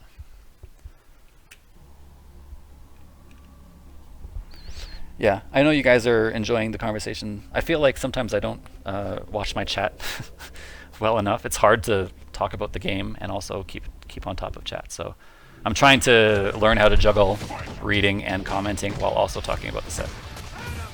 Medium. Laser sword out, that is. Okay. I think Jago's okay with that. DP? No, that could have been DP'd, but manages to block out in time anyway. Jump, yes, I like the jump a lot. Unfortunately, not in range for the normal he chose. What did he choose here? Yeah, he chose stand medium punch, which is not the max range normal. You're better off probably doing wind kick in that spot. Alright, I like the grab. I would do it again. Oh, it would have worked. Okay, it worked again. I would do it a third time. Oh, I would have got hit. Okay, here we go. Jump, or we just shadow wind kick again, remember? We talked about this already. There's no mix up here for Jago. This is just free shadow wind kick. Man, Letalis taking, okay, there's hash take fake setup if I've ever seen one. Stand medium kick, super walk, that's like just light DP all day. Jago's gonna die because the poison was on him. The poison did maximum work there. Oh. Heavy stab from... We're talking about footsies special moves. This is a really good one for Raam. Counter hit into fierce. That was 16% for... even without damage ender. Because of the counter hit on stand fierce. Okay, plus, and Jago's out of there. Out of there, but into the corner. So he's not really out of there. Wow, what did he try just regular Kuro Rush air and he got hit? Yeah, I guess that means it doesn't have armor from frame 1. Jago fighting back. Yeah, and he just walked into those 2 fireballs. Maybe we'll call that a bit of lag. But look at all this white life on Jago. Wow, he chooses to go in. This is super risky. Yeah, jump for sure. Back away. And I would have just held up back here. You have a lot of space here. You're quite a bit away from the right corner. And now that the instinct is over, you have to bide yourself about 5 seconds.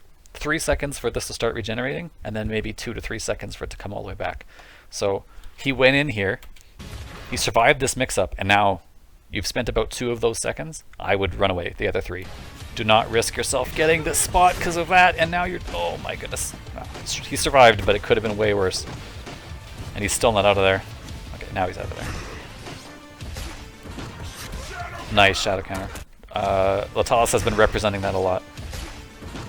And this is... Raam's footsies are really strong, and stab is a really good special move, but shadow counterable just like everything else if you cancel it off of a normal. So I think Letalis says you can't shadow counter, you can't shadow wind kick on reaction to the curl rush because it loses to throws. No, you can. I think. I don't know why you wouldn't be able to. You don't get throw.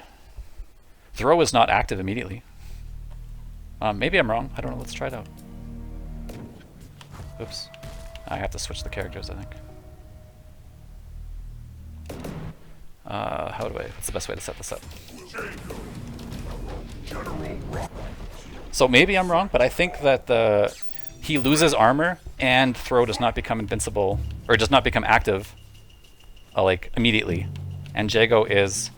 That's a 7-frame shadow, so I don't think it's going to work. Jump into this. Maybe I'm wrong then, Letalis. Let's check it out. So that works from any range that isn't point blank. Yeah, I'm not sure what you're thinking about here. If you're unsure, you just do Shadow Fireball then. Like, oh yeah, sure. Shadow Fireball doesn't work because of the projectile invincibility, but Shadow Wind Kick for sure. He's not in throw range, so maybe if you do it like super point blank, like here. Maybe this doesn't work. Oh, that works too. If you do it during the shadow, it just always gets them. So I'm not entirely sure which situations have been working for you. Maybe the guy was not doing it reversal.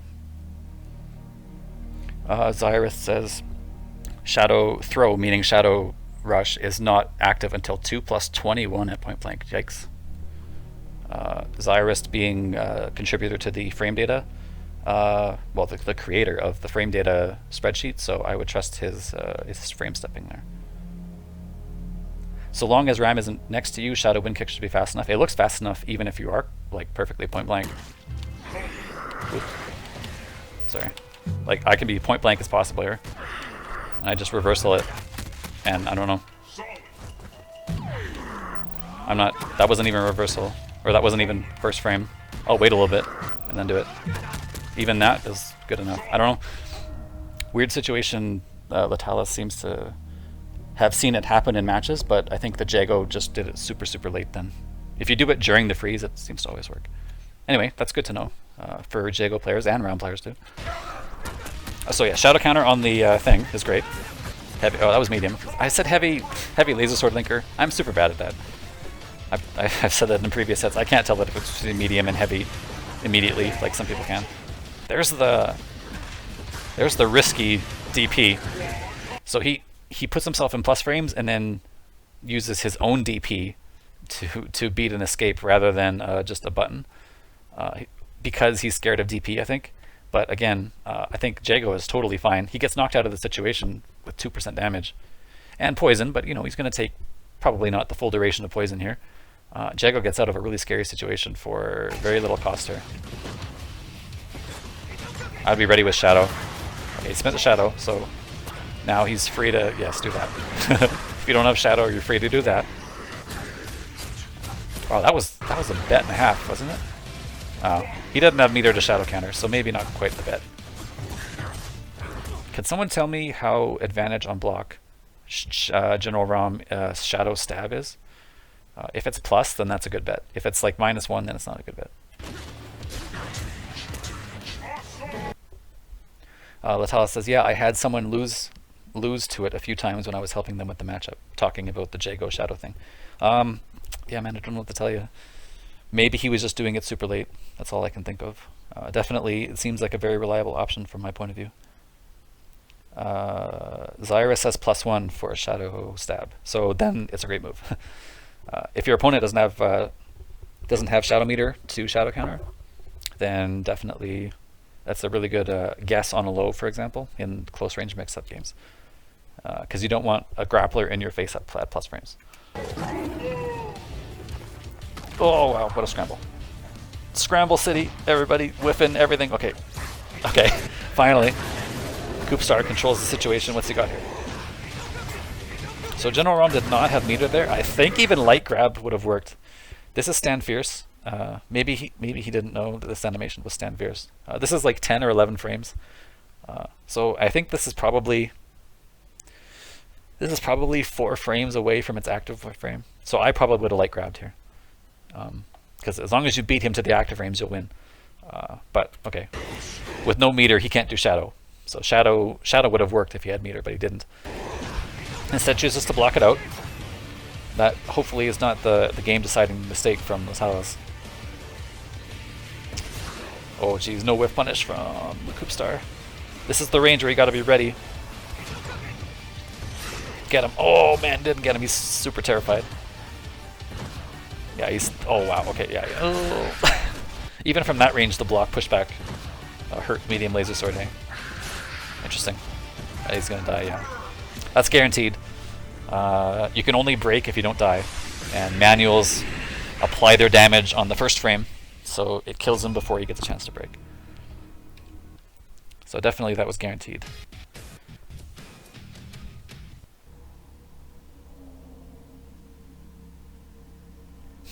Storm says, Raam is so hard to anti-air sometimes. He'll be nowhere near you and then body splash out of nowhere.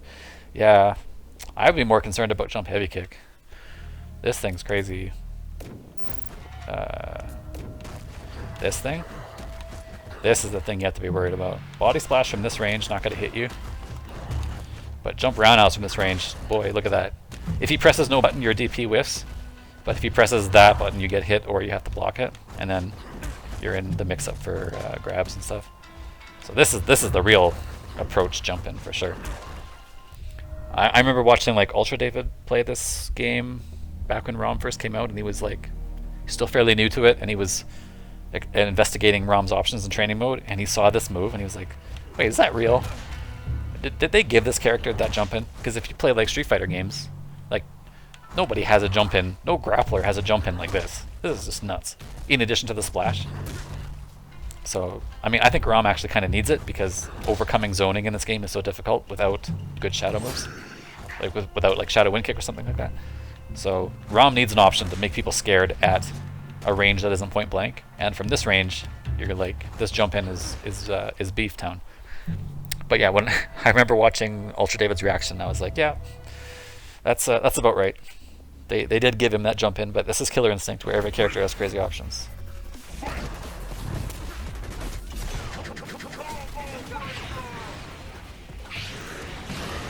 Alright. 6% damage and poison. Big punish. Okay, is it light? Yeah, not even heavy. Jago's happy with that trade, even though it hurt. Jago's okay with that trade. Out of the corner. Good choice. And I love the walk forward here from Jago. This is very clearly... So first of all, remember, I talked about this earlier in the video where I said, how do you capitalize on your opponent's frustrations and his mental state? One of them is to think, how is my opponent thinking right now? If I was my opponent, would I be mad at something, at whatever just happened, right? And I think CoopStar realized this when he jumps and then he jumps, okay? Now Letalis could have anti-aired that, but he didn't because he was expecting corner pressure and wasn't expecting a jump. And I think that's fair. So, you know, you're not going to anti-air every jump, that's fine. But internally he's like, man, I got this guy to the corner, and he just holds up. He holds up forward and gets out. I'm mad. So he's like, I'm going to walk forward and chase down this yokel, right? Look at him go. He's like, you think you're getting away from me? You son of a bitch, come back here, right? And he's like, all right, here I am. He walks up and presses a button because Letalis is never walking forward and blocking there. Like, just never. His mind is not in the spot where he's like, I'm going to play the patient game. I'm going to slowly track this Jago down and force him into my spot. He's like, he's upset at himself for letting him get out of the corner. And he's upset at CoopStar for holding up forward like that. So he's like, that's it. I'm coming to get you. And CoopStar turns it around on him really well. Oh, overhead reset I like a lot. Big damage. The white life's still there. Okay, he had already pressed the button during the freeze. But Jago made this big comeback. Yeah, there's the jump roundhouse we were talking about. If that wasn't double fireball, that was Hurt Town. Jago made a nice comeback in this round. He used his instinct, but he survived.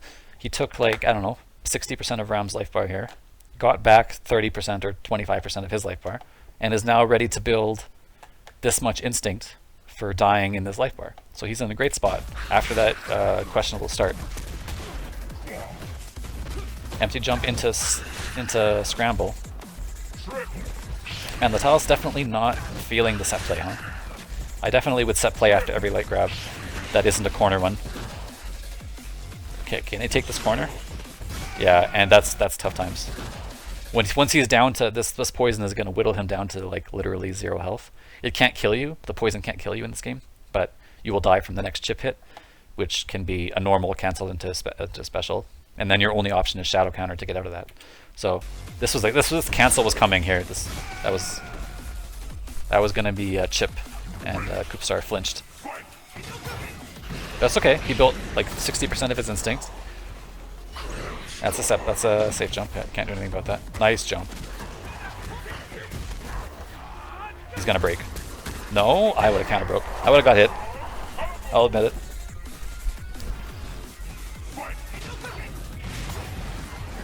Well, maybe it's hard to see on my stream, but in instinct, in addition to the krill, which obscures the playing field and builds white life for your opponent, Raam can also hold focus stack and slide.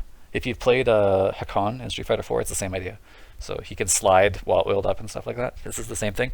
Look at Raam like slide into your DMs here. Here he comes. Oh, he's got it. It's hard because you can't even see what's happening really, right? That's part of the mix-up. Oh man, he baits DP with plus frames and a great punish from Letalis. One chance? No. He didn't even take the guess. I mean, like, the normal person is scared of Counterbreaker here because the white life was so severe and the punish was so good. Like, this is terrifying. So CoopStar is like, alright, I'm gonna assume he's gonna try and counterbreak me. So he doesn't even take the guess, but he doesn't. And but again, I don't think the precedent has been set. Letalis has not been counterbreaking. Alright. This is his chance. Who goes for the low mix-up and Letalis blocks it. I can't believe it. The same situation, stand medium kick, this happened earlier, and he reset with overhead last time, right? And got like extra first hit bonus plus more fireball damage. Letalis blocks low here. Crazy. But still, in there. The jump, I've never seen that before. Jump light kick flip out from Jago. And it didn't work out for him. One hit for death. And again, a nice attempt at set play from Letalis. I don't think it was tight, but it was at least an attempt. And it worked out for him. So Letalis evens the setup 4-4.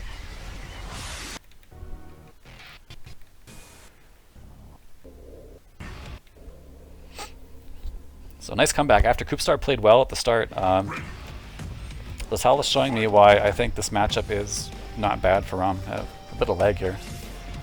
Come on, internet, let's roll. Raam is super happy to just sit here and let the poison work. More poison. Handle it. Oh, okay, he's off. TP. Again, like most grapplers, especially with no meter, Raam is very vulnerable to meaty throws. So I would be less hesitant to do high-low mix-ups on Raam while they are also still good. I would scatter in more throw mix-ups against a grappler. You just have to represent throw against a character weak against throws, and you have to be willing to take the close range risk of meaty throw against Raam. It's less of a risk than you think. You're scared to get close to a grappler, right? You don't want to be close. You're going to do your far range overhead mix-up, which is safe in case something crazy happens. But in reality, close range throw mix-ups against grapplers, they're the ones who are scared, not you. Alright, empty jump throw. Safe jump. Empty jump low is good. This is the mix-up. After you've conditioned him to block the safe jump, empty jump low comes. Overhead, again blocked. Or again DP through. There's a good DP though. Oh. I like it. Yeah, that's gonna work. Yeah. This could have been, this is the same situation that's come up earlier in the set. I think he should be shadow countering the first hit, not the second. But Letalis not quick enough to the draw for the cancel here. He lets him block the shadow, the second one. Heavy, again, broken, why not? Broke, yeah. And there's the empty jump throw, I like it. And that's safe, he has to hold that. Oh, he doesn't even hold it, he just gets hit. Back up, yeah. This is great. And again, a great choice to just use that. Oh, there's the sliding. Man, he slid deep into your DMs there. Stand fierce, coming. Yeah, again, the mix-up is on Raam there, not you. Don't be too scared of that mix-up. Oh, what a shimmy! Jeez, man, you could have got him with the big chunky damage. This is a guard a mental guard break. Oh, and he got him with the low this time. Oh, this game is over. Watch Coop. Oh, what a combo! This CoopStar is gonna start feeling himself here. Why wouldn't you? The one chance into damage, 21%, pretty good for one bar. But the mental damage is super high. Oh yeah, exactly right. This is what I'm talking about. Use it against your opponent. If you feel yourself, I mean, CoopStar clearly feeling himself after those two shimmies. Like, I've never seen a person feel themselves in KI as much as CoopStar did. And counterbreaker because stuff feels great when you're feeling yourself, right? Not an optimal combo here from CoopStar. Obviously, it doesn't matter with this much life. I just thought I'd say that. He does medium, light, heavy, medium into shadow. So the thing about this with Jago is that it builds, it does less damage, but builds 15% instinct. So in some situations it might be okay. Let's just see here. Combo breakers all. I'll do heavy wind kick.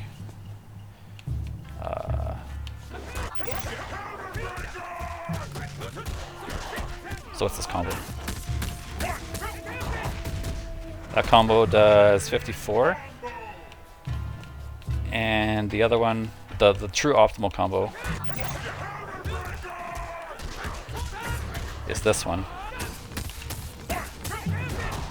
And this does 56. So 2%, is it worth 2% to build instinct? Maybe it is actually in most situations.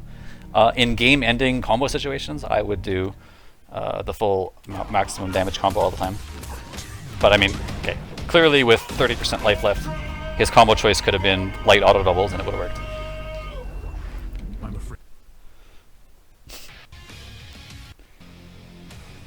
But I thought I would bring up counterbreaker combo optimization because I usually do when people don't do the optimal ones. Some people don't know the optimal combos for your character. You can go to my website and I've listed them all. ki.infil.net is where I have all the character optimal 0, 1, and 2 meter combos. If you find ones that are better optimal than me, than the ones I listed on my site, please let me know. But it's the easiest thing to optimize in this game. Oh, what a cross up that was. Do you guys see that? There's lag here, but oh my goodness. He hit that super deep on the backside. Okay, so you can see the lag affecting these players. They're kind of hoping it calms down a bit here. Remember, this is across the ocean.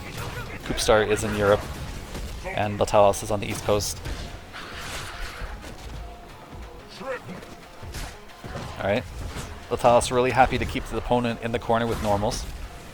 Very little opportunity for shadow counter escapes, and a lot of plus frames. There's the mix-up again, so CoopStar has lost that, or won that mix-up a lot. And, yeah, wow, empty jump DP, what a risk.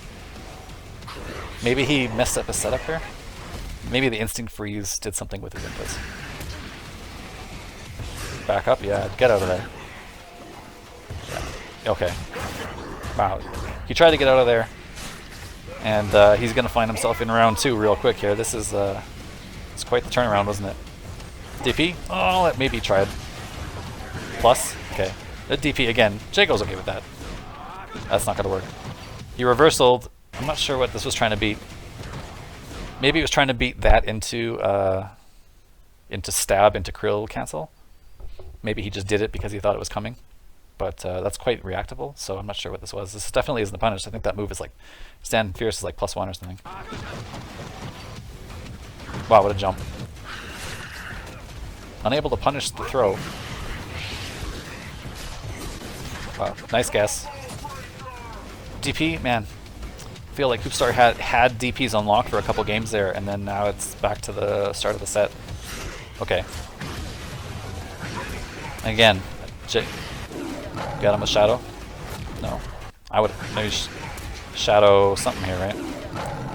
Maybe that situation is what Letalis was talking about. If the grab is already like kind of meaty, you can't reversal shadow wind kick because you'll just get grabbed. So in the situation where the shadow move has already come out and has been active for a long time, maybe shadow wind kick won't work in those situations. Let's watch it again. See, like this has been active for like 20 to 25 frames already, and he's very clearly already in the start of his grab animation.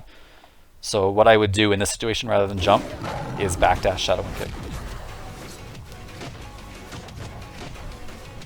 But okay, he's out of there. And a great use of that instinct from CoopStar. Gets himself back in the game here. Trying to bait, faking fireballs, trying to bait that, exactly that. Perfect.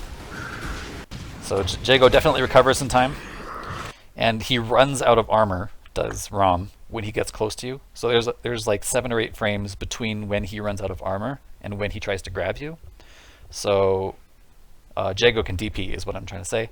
And I love that this is like the 2nd or 3rd time CoopStar has done this in this set, which means he knows he's ready for this range. I love that awareness, and I think you run no risk of trying to DP as Jago, because if you're going to get grabbed, then you get grabbed no matter what you do. So you might as well DP in the case that it works.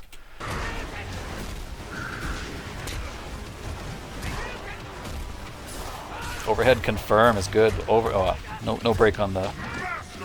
Basically that's a heavy auto double. +8. Okay. Respected DP. 1, 2, I would... Wow, no! Letalis, no! That's a bummer. If he predicted that he was going to break on frame 2, on the hit 2, then he did this way too late, because he gave him the hit 2 to break before he counter broke. If he was predicting the hit 3, the 3rd hit rather, then I guess this was the right timing, but CoopStar just didn't break the 3rd hit. That's definitely a hit 2 attempt from Letalis, just definitely like 10 to 15 frames late. It's a bummer, man. You gotta be before the break attempt, because otherwise, obviously, they get a chance to break before your counter breaker comes. Yeah, there's the heavy. That's a cute combo, but not particularly hard to break. And Jago's in trouble here. But Raam is nice try in the whiff punish, but shadow wind kick, man.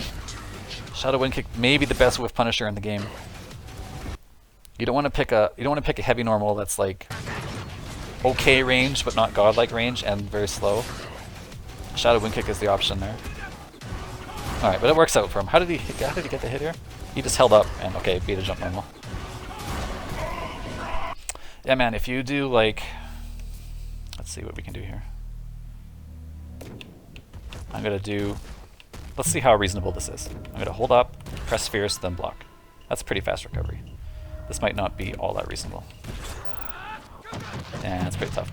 Okay, so stand fierce, pretty hard to whiff punish. What about heavy stab? I'll do medium stab there. Actually, let's try that again. Hold block long enough for the shadow freeze. Okay. I gotta get out of range here. So you're playing footsies and you see that. Boy, that's far range. You're playing footsies, and then man, I'm playing on pad as always, and I can't do the stupid stuff. That's pretty. I think it's pretty reasonable. If you press fierce, this is slow. This is much slower than shadow wind kick, and not the range you need to hit this move. This is a much better choice. You can be. Yeah, see how late I was there, even? Okay, that was too late. But I think definitely doable. Before I go back, let's just try heavy, just to see how much slower it is. Seems quite a bit slower. I gotta get out of range now. Not time. Okay. I'm definitely out of range now. Yeah, I think that's quite reasonable to walk back and bait this like that. Okay, that was a bit slow. I can't backdash on pad. You can probably backdash just like this. No, never mind. Can't backdash that thing. That thing's meaty as hell. Yeah, and you can't be too early, obviously. You get stabbed.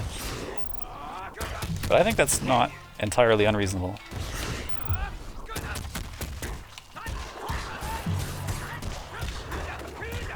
Right. So, good to know. If you're going to whiff punish with Jago or with Saberwolf, you pick their fast horizontal shadow moves. Okay, it didn't cost CoopStar that set, or that match, rather. Yeah, Storm agrees that it's difficult to whiff punish Raam standing heavy punch, but stab is okay if you have a good button or a fast shadow. So yeah, I agree. I think even with like the benefit of training mode slash training mode, you know, extra time in preparation, it was really hard to whiff punish stand heavy punch.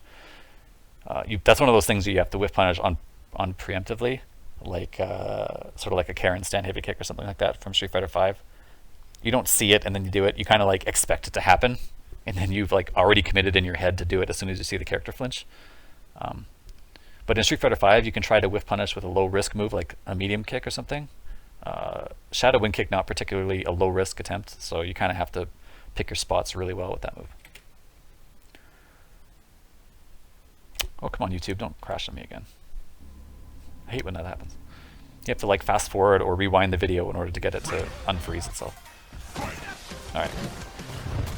Bit of a laggy interaction there.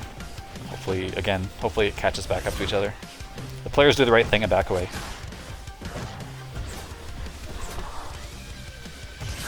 Jump is good. Heavy, not broke. Wow, what a delay. I love those combos, man. I love watching these delays and catching people trying to do stuff like that. It's so much fun. There's a good jump. Yes, punish. Overhead is... Of course you block low here. If you're the Raam player, right? Like, why wouldn't you block low? It's a really smart reset. Heavy broke. No, not broken. So CoopStar has counter broken once in this set, and it's when he was feeling himself after those shimmies. Letalis has tried to counter break once as well. Didn't work because of the mistimed on the input. But that's 10 games in, and we've seen 2 counter break attempts total. And I think you should not be letting heavy auto doubles rock like 3 or 4 times in a row because of a mind game that probably hasn't been established correctly. Like, I think you just got to force him to take the risk a couple times.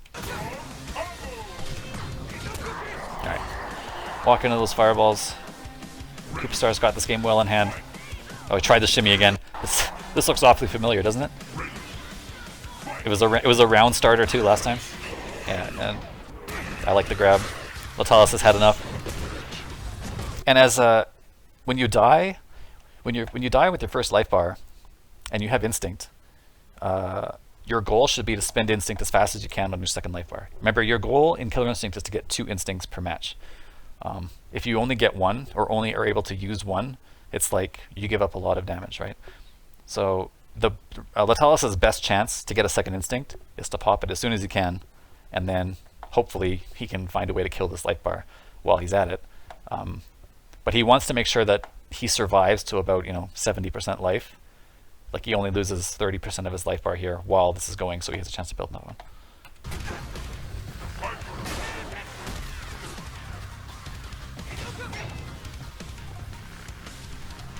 Yeah, Storm, you are the king of... That's not gonna work. Storm, you are the king of delay everything, yeah? Yeah, you can actually do this on reaction to the freeze. So this shadow move, Shadow Wind Kick, is 3 plus 4. I used to think it was 3 plus 5. It's not. It's 3 plus 4, as I found out from my frame stepping. So it has 4 frames between the freeze now and when the first hitting box will hit you. So that means you can just use a 4-frame throw to win. And Raam's normal command grabs are 4 frames, conveniently enough. So, I mean, if you have like godlike reactions and like super awesome presence of mind, you can just always throw during this shadow freeze. I think Letalis had already committed to throw, and it just worked out in his favor, which is also a great option. Wow, just wake up jump, hey? CoopStar is going to do that. No whiff punish there on the stab. Again, CoopStar is standing at a great range. He's very meticulously... Watch this, right? So this is the range you're happy with because medium stab goes to like here. Heavy stab might still get you. But CoopStar, it maintains this range, watch. He walks, stops, walks, stops. So he's maintaining this range, presumably with the expectation that it's a good range for Jago, and he's right, which means he should be expecting whiff punishes. See, there's one. He backs up, right? He's maintaining this range really well. There's another one's coming. Oh, you got hit that time. He had the range and then stepped forward slightly. Wow, again. Okay, he won the mix-up that time after the DP. But Raam takes quite the risk every time he tries that. For the record, I said wake up jump hey, H-E-Y, not A. Although I will say A on occasion. I was very careful to put the H there. Medium linker. Meaty and back up. Okay, again, I like that Letalis is willing to challenge with the command grab in situations where his opponent thinks he has advantage. There it is again. He's going to be sticking out normals here for sure. There's one, and yeah. Wow. So no shadow counter from Letalis because he was expecting instant cancel, as makes a lot of sense. And CoopStar knows this is a mix-up, actually. Like, this is a straight-up mix-up. Whether you shadow counter the 5th hit or not here depends on whether Jago instant cancels. And against a bad player, you should always instant cancel because they're much more likely to shadow counter, right? But against good players, you can actually save your instinct for a much better situation. And I love that CoopStar knows this and just lets this rock, right? Because he's not going to shadow counter with this instinct on deck. So now he has instinct. He's at -1 here. And now he has instinct for activation. Maybe he DPs here, I don't know. Or like he backs up and does wind kick instant cancel. He has a lot of options now that he's won this mind game. DP, yes! Oh, that was a DP instant cancel if I ever saw one. Okay, but he's okay now. He has instinct. He saved his instinct, so he's still very much in this. Wind kick instinct, for sure. No, he's just gonna die. Oh, what a break! He can still totally win. Yes, he's got him. Yep. Is he gonna do the cash out? What are you doing? No, no, no, no, no. Fireball. Either get your life back. Like, you have to do one of the two. You have to kill him with a 1 chance. You either give up the life and kill him with 1 chance, or you take both life. Use both meters to get life back. You don't do this. Combo. Maybe that was an input mistake? I don't know. Nice. He dash canceled the fireball to save himself. Smart bait, actually. And that's quite slow, so it doesn't get there in time. Shadow? Ah, DP. Wow, we whiff grab from so far away. He's got him. What are you doing? Oh my goodness. CoopStar, what a scramble win. He could have confirmed into thing, but he had already in his mind committed to the fireball dash cancel.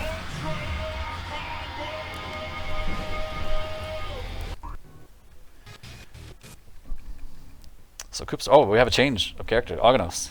Interesting. So CoopStar managed to take 7-4 in the Jago versus Raam set. And this is an interesting match because, first of all, I think Letalis' main character is Aganos, as we all know. And Letalis has lots of experience against Jago, knowing that, well, Jago is most likely the most popular character in this game. Lots of top players have pocket Jagos that can give Letalis practice. I think this match in Season 2 was a strong win for Aganos. I think Aganos controls Jago really well. And I think probably, I've mentioned this to Letalis, he thinks that in Season 3, early, Jago won because of the change to armor. Actually changes the match quite a bit. Changes Aganos as a character quite a bit, to be honest with you. And I think now, though, with the recent Jago nerfs, and also the fact that people have practiced more Aganos' sort of optimal stuff, I think this is either even or still an Aganos win. So I think Jago, in particular after 3.7, struggles with this match more than he used to at Season 3 start. And I think this is a good counterpick, quote-unquote counterpick from Letalis.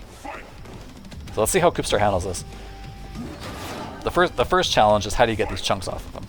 Jago, without particularly great heavies, especially now that overhead is slower and shorter, and no particularly great multi-hitting moves until he gets meter. This is the real struggle to get this armor off. Okay, he's gonna get that. Sweep. This is tough to deal with. Even if you block, you're at a range where you're not happy.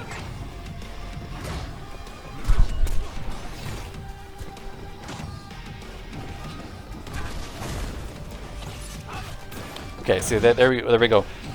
One of the primary Aganos strategies is to intentionally get hit by single hitting moves, lose your armor, but punish the recovery. And this is actually a really good strategy to anti-air with Aganos. So if your opponent jumps in and doesn't have a multi-hitting move, like say Ripped or Jump Fierce or like Pizza Cutter from Shadow Jago or something like that, you can just jump in, let the guy hit you with whatever he wants, and then hit his landing recovery. And whatever, like you take like 5% damage from the jump in, but you get a Fierce into whatever you want. Like, it's actually quite strong anti-air. Here he does it on the ground. It's not as an anti-air, but he intentionally takes the hit here. He doesn't care, whatever. Now he gets his chunk back, and he wins the trade, and Jago's full screen again.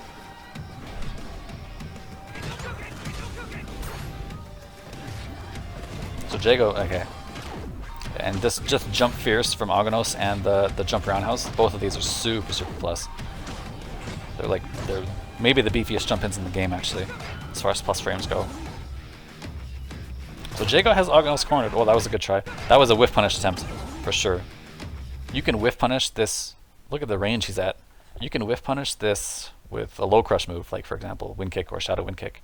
But he actually walked in range to block first, unfortunately. And then that ended up being reversal because this has very little block stun, like very little, like maybe 1 or 2 frames of block stun. So this ended up coming out as a reversal rather than a whiff punish. And this move is only minus, I don't know how minus 5 or something. Someone can confirm in the chat how negative Aganos' stomp is, but definitely not punishable. And now this is really tough times. Aganos is going to have chunks and the screen. Okay. Aganos is okay that mix-up didn't work out. He lost his chunk, but he's still okay here. He's going to be able to get a chunk most likely. Yeah, see? Oh, he had the wall back there. And Jago is like, you can see he's kind of, okay, he gambles. This is the gamble. If this is blocked, he loses. Because he can punish this -6 move. So this is like, he would have had to also instinct cancel this on block. So it's like a huge resource spin. He didn't even have instinct, so yeah, it wouldn't have worked. There's the heavy break. But the point being that Jago has this real... See, there's the jump. Okay, empty jump throws tech.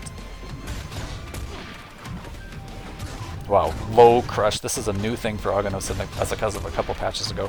What a good choice from Aganos. From Letalis. He's gonna get it. Okay, well... No, it's not gonna kill him. But... DP? It's good. Yeah. Wow, they stared at each other. Bit of a roll back there. Man, okay, wow, that does chip. I didn't know that. I was gonna say, if CoopStar could have stolen that life bar, it would have been a huge win for him.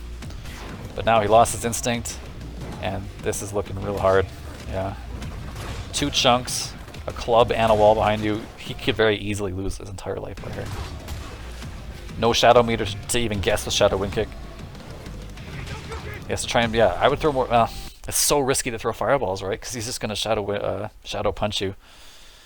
Like, Aganos is super stocked. The club stick here, wall Reno back here, 2 chunkaroonies ready to go, and Shadow Falcon Punch ready to rock anytime you flinch or jump or anything. So what do you do as Jago? He threw a fireball trying to build enough meter for Shadow Wind Kick, but like every fireball is like 40% risk. So what do you do as you're Jago here? You jump? Maybe you jump, I don't know. Oh wow, low crush. That's breakable, yeah. That was a good guess. That's a really hard move to break on reaction, but that is breakable. Okay, he's kind of in there, but loses the mix-up. Oh, this is tough time still. Stomp. Wow, there was a whiff punish chance. That's Shadow Wind Kick all day. It's that bad boy. Jago does not have to block that standing. Some characters are forced to block that standing. But that move is removed from Aganos' arsenal against characters that can crouch it. Quite an easy whiff punish if you just do Shadow Wind Kick or Shadow something there. Yeah, he doesn't care about chunks either, because Shadow Wind Kick will take away all the chunks in time. Overhead, no. Jump is good. Okay, this is good. This is the... Oh. He picked up the wall because Aganos did not want to be trapped here. But this situation was the first time I thought Jago had a hope in this particular match. He was like losing everything. All the situations, all the spacing control was lost. And then this happened. But then this happened. And now it's much worse than it used to be. What a confirm. Yeah, he's dead. He is so dead. Yeah. This move hurts. Climax did a spreadsheet of the most damaging Shadow Linkers in the game. This one was number 1, Shadow Whirlybird. That thing hurts like a truck. And this damage ender is, if you can call it a damage ender, I think it might be technically the hard knockdown ender. But it's the most damaging ender Aganos has. And it's also in the top of damage enders in the game. So if you combine Shadow Spinnerino with knockdown ender, this is Hurtville right there. Aganos has big boy damage in Season 3 ever since the changes.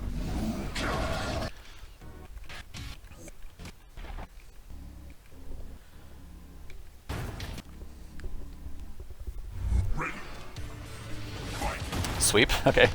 Remember, heavies beat armor in Season 3, so Aganos has 2 chunks of armor here, so you can absorb 2 non-heavy hits. And by heavy, I mean grounded heavy normals.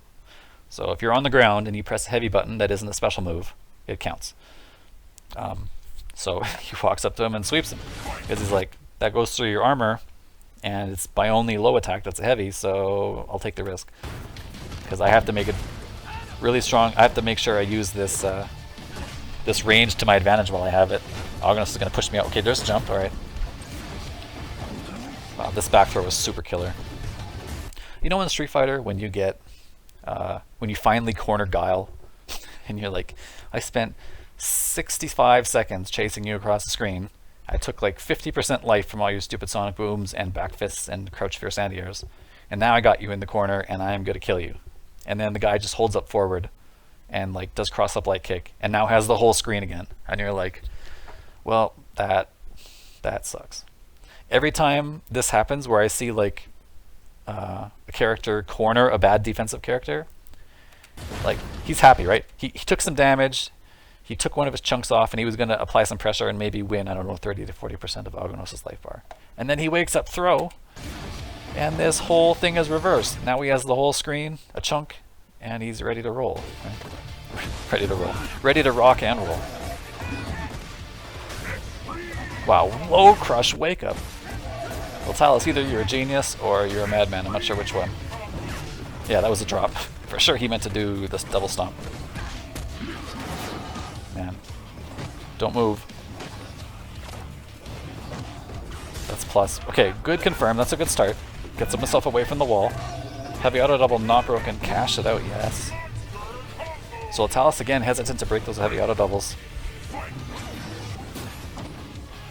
Man, as Jago, what do? There's 2 walls behind you now. And by the time you get close to Aganos, he's going to put a 3rd one. Because Jago closes this horizontal distance very poorly in general.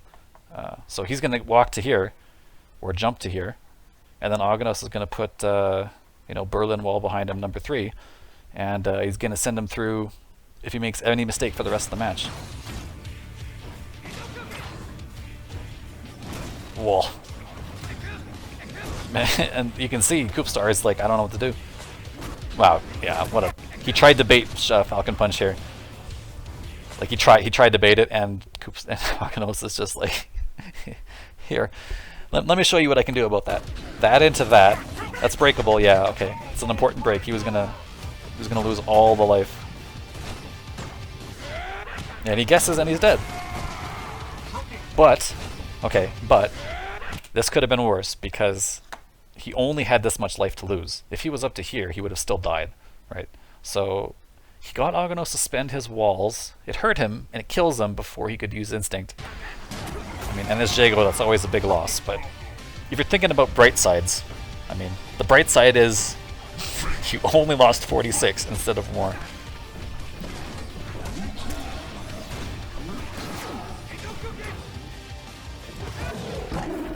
Okay, instant cancel. Tries to do more resets. Okay, and I like the throw, but I don't like that he didn't press jump normal. He could have easily... Man, he could have got him there. But okay, I like the pressure. Aganos holding up back. This is where he... Get in there, get in there. No. Oh, he tried to Falcon Punch. Right? This must have been a Falcon Punch attempt. Or maybe he had pressed that during the freeze, I'm not sure. Alright, Jago, can you do this? No. Okay, still got corner positioning. Wow, 1 frame late on the shadow counter from Letalis. Got him. Man, he tried to reset, and this is tough. Man, what a bait. This is Aganos' only throw invincible move. So this is a hard call on throw. He stands in his face and just does it. It's like you're throwing. Heavy manual. And is he dead? No, he's not dead. He doesn't have a second meter.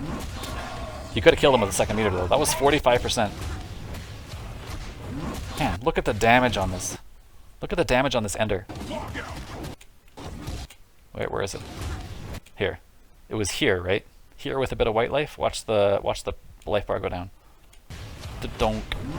Look at that. That was level 3 and not even technically a damage ender. Yeah, and I don't know. I don't know what you do. Maybe you have to... I mean, he had instinct, right? Not here, but he had instinct here. My only guess is you wake up instinct and then try something. I don't know. Maybe wake up instinct and hold up, see what happens. But I wouldn't be surprised to see CoopStar switch here. I think he's probably had enough of this beatdown. Is this the switch, or does he try one more? Hey, Death to Monkeys, you're in my chat. And he tries one more. Alright, let's see if he can make some inroads against this Aganos.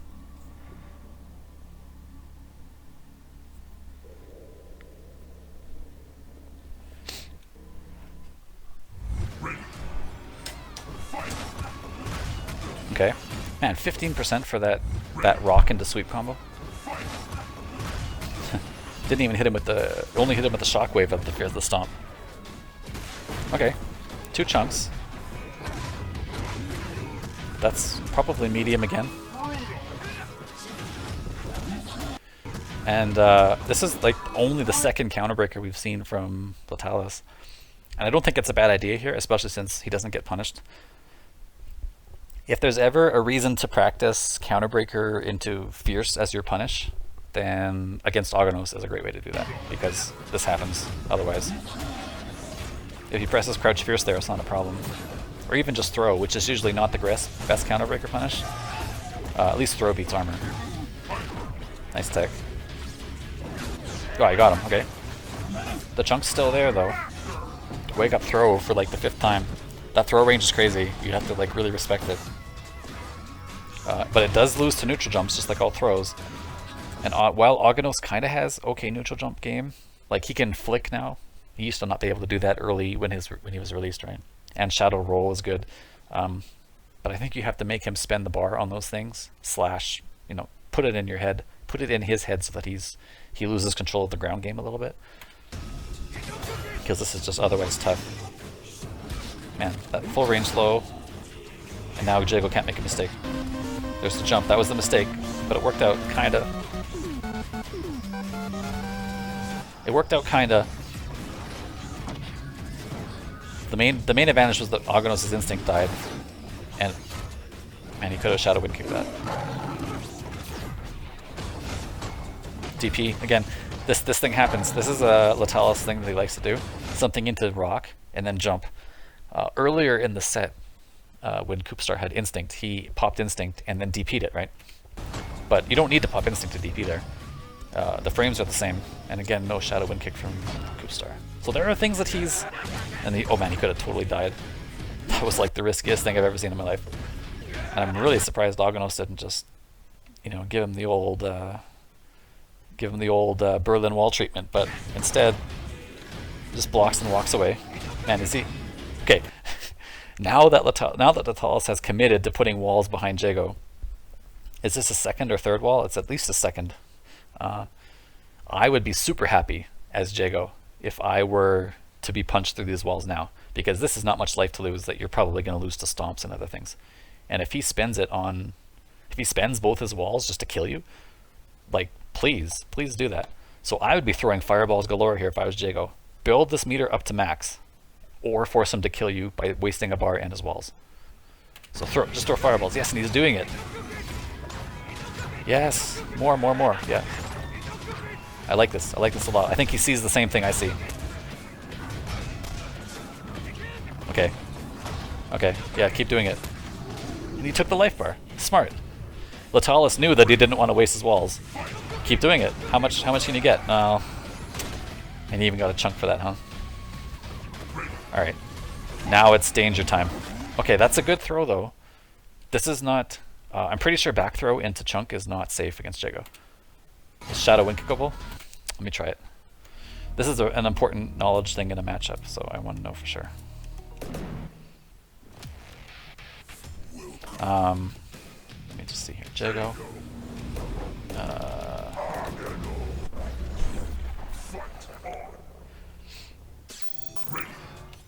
So what's the best way to do this? Let's see here.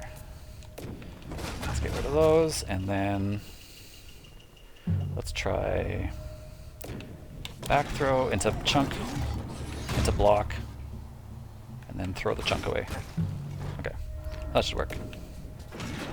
So can I Shadow Wind Kick reversal? No, I can't.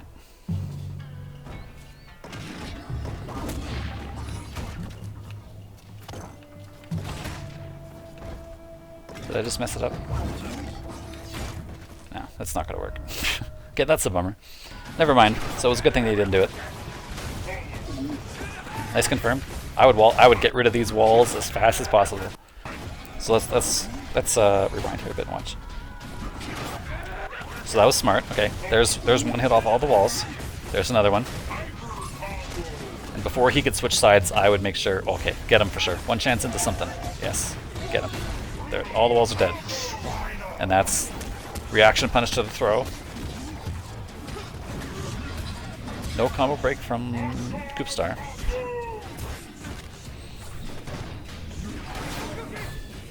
Man, I could have been punished.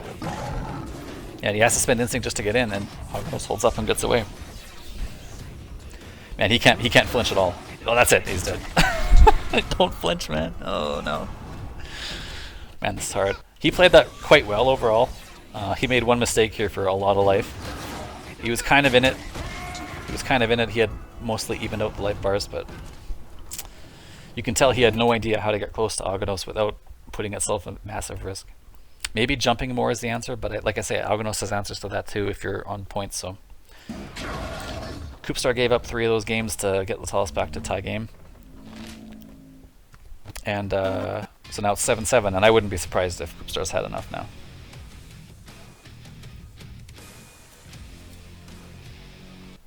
So do we see a character switch? Yeah, I don't blame him. And this is an interesting match too. I think Eyedol does okay. Mage form I think does really well against Aganos. And Warrior has some struggles, but it's not so bad.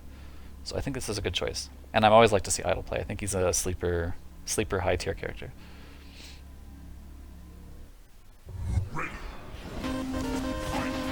Alright, early flick is good, and he starts in mage form. So this is okay. This is kind of tough because with no reversal, mage is really trapped here. Okay, gets out. Warrior's in a better spot. Sweep. Command grab. That's untechable in this patch. And again, he tried to bait the throw there. Makes sense, right? Because I think Letalis also knows about this issue where Eyedol back throw is not techable. Eyedol warrior form back throw rather. So he tries to frame trap the throw attack there. It's a smart move. And he jumps this time. Jump is also a way to get out of that. But jump is more risky, of course. So here's the kicker, right? This Stand Fierce cannot be crouched by Eyedol. So that there's a couple characters in the game. I think I've seen the list. It's about 8 or so characters that can't crouch that move. And if you are playing against those characters, you really should represent that move a lot. It's only -4, I believe, on block. The Aganos punch. and goes very far range, and it's hard to contest. So in order to in order to deal with that, you have to back up and try and whiff punish it. Oh, good break on the manual, guys, and you can see him punching himself, trying to get back into mage form. He's not happy with having to deal with this. There it is again, and again, yeah. There's the whiff punish it. Oh, he tried. He tried, but he didn't pick the right move. Okay, so I want to see what... Let's take a look at what Aganos, or rather Eyedol, has for options there. Where is he?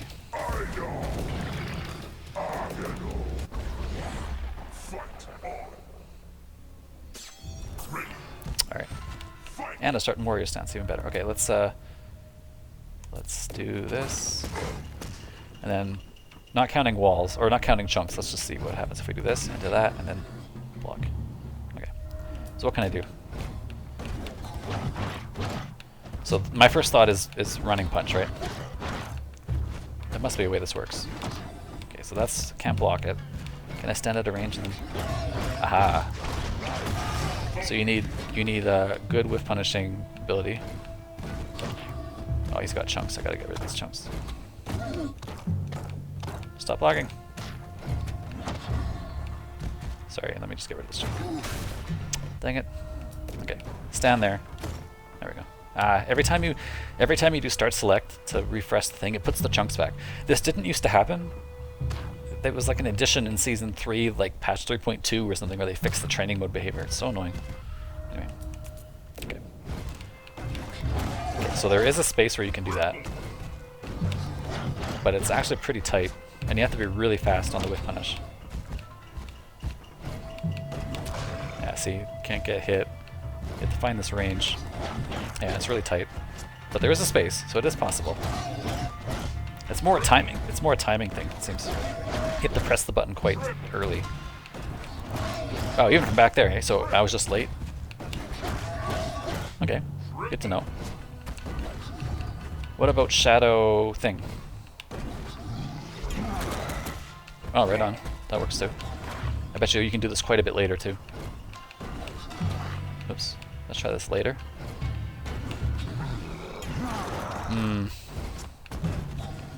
Not quite. So you do have to be pretty fast with this one too. Oops. And I'm so bad on pad.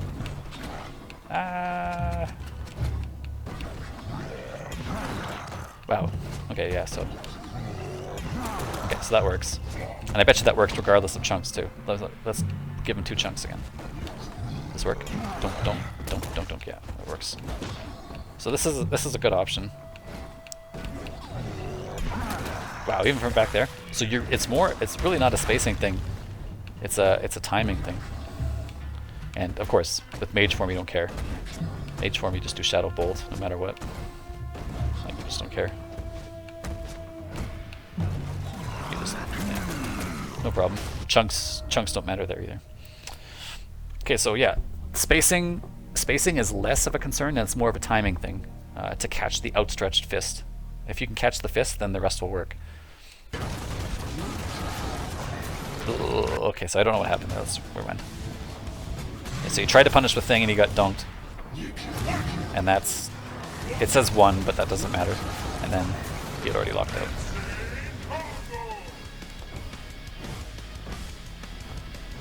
Alright, so now what has he got?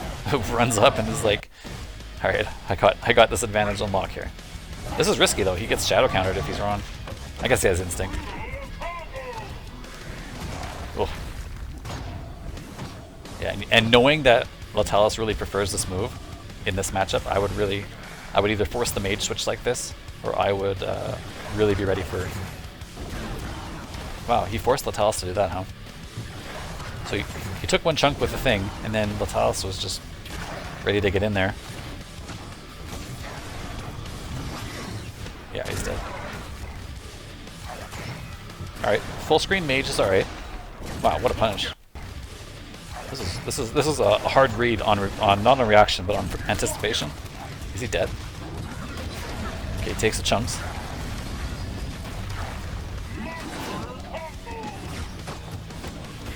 Get him? No? Okay, yeah. He did empty jump trying to bait something, and instead just gets thrown. So this is not looking particularly great for CoopStar since the Aganos switch for Letalis. But I think this is probably maybe his first time. I can't. I've never seen CoopStar play this match. I don't know his experience in it, but I think he's maybe trying to experiment with the match as well. Okay, yeah. So Aganos is cannot outrange Mage, despite those long-range things. Yeah, that was. If he had meter, he could have punished. Maybe probably not without meter though. Yes, Aganos or not Aganos. Eyedol has surprisingly good lows. Sweep is great. Low medium kick is fantastic. Like it's really good. Basically, this thing. Low medium. It's kind of whiff punishy. Like he's recovering a long time, but it goes really far. You can see. This is pretty far for a low. So if you cancel into stomp there, this is +3. The stomp is rather. So you just do this. Let me turn on block. Right. You just do this. And then sometimes you swing with stand fierce, and sometimes you swing it low. Like this is. That's good. So that low is a key to Mage Eyedol if you want to keep yourself. Like you can do things with Mage Eyedol that are like that, right? Like this is slow and safe, but it's safe if you block it, and this is never safe, so you never kind of want to do this. But you should really represent. Like it's not a bad idea to represent this overhead here, but definitely represent stomp more often. Like this is super good. Sometimes don't cancel it and then do that. If you ever pip cancel it, you're +5. So just like yeah, go nuts with that stuff.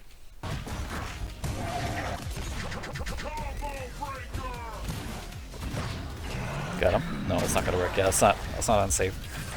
Oh, it's just raw teleport.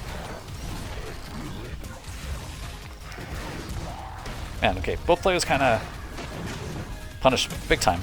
Oh, he tried. I respect the attempt. He's dead. No cancel from Letalis. He's gonna hit fierce. Be ready with punish. No. Now he's going to hit fierce, and it's going to be tough times. There's sweep. Does he have a setup here? No, his setup just gets blown through. There's low forward. He took the chunks away.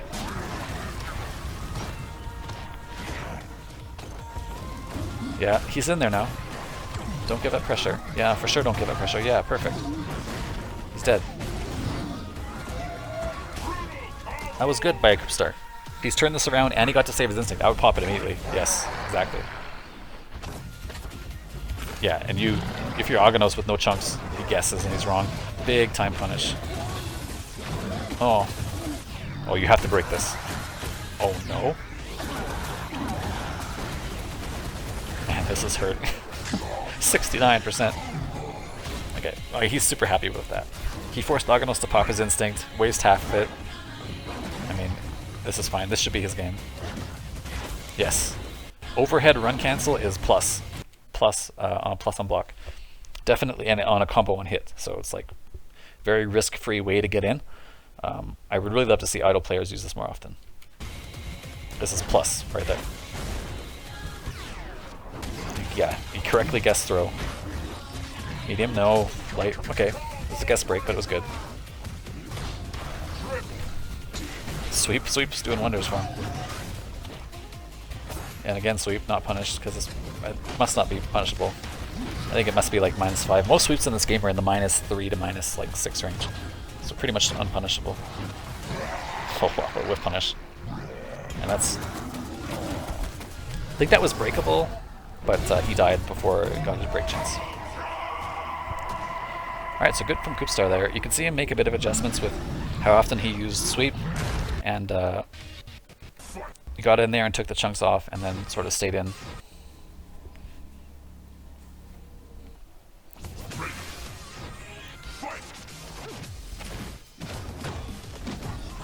So 8-8, this is a best of 2 out of 3 tournament set now.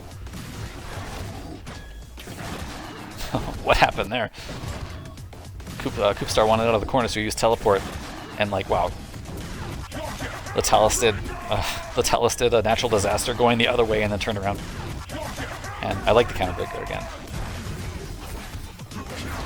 So, decidedly suboptimal combo there from Letalis, but I think because he didn't want level 4.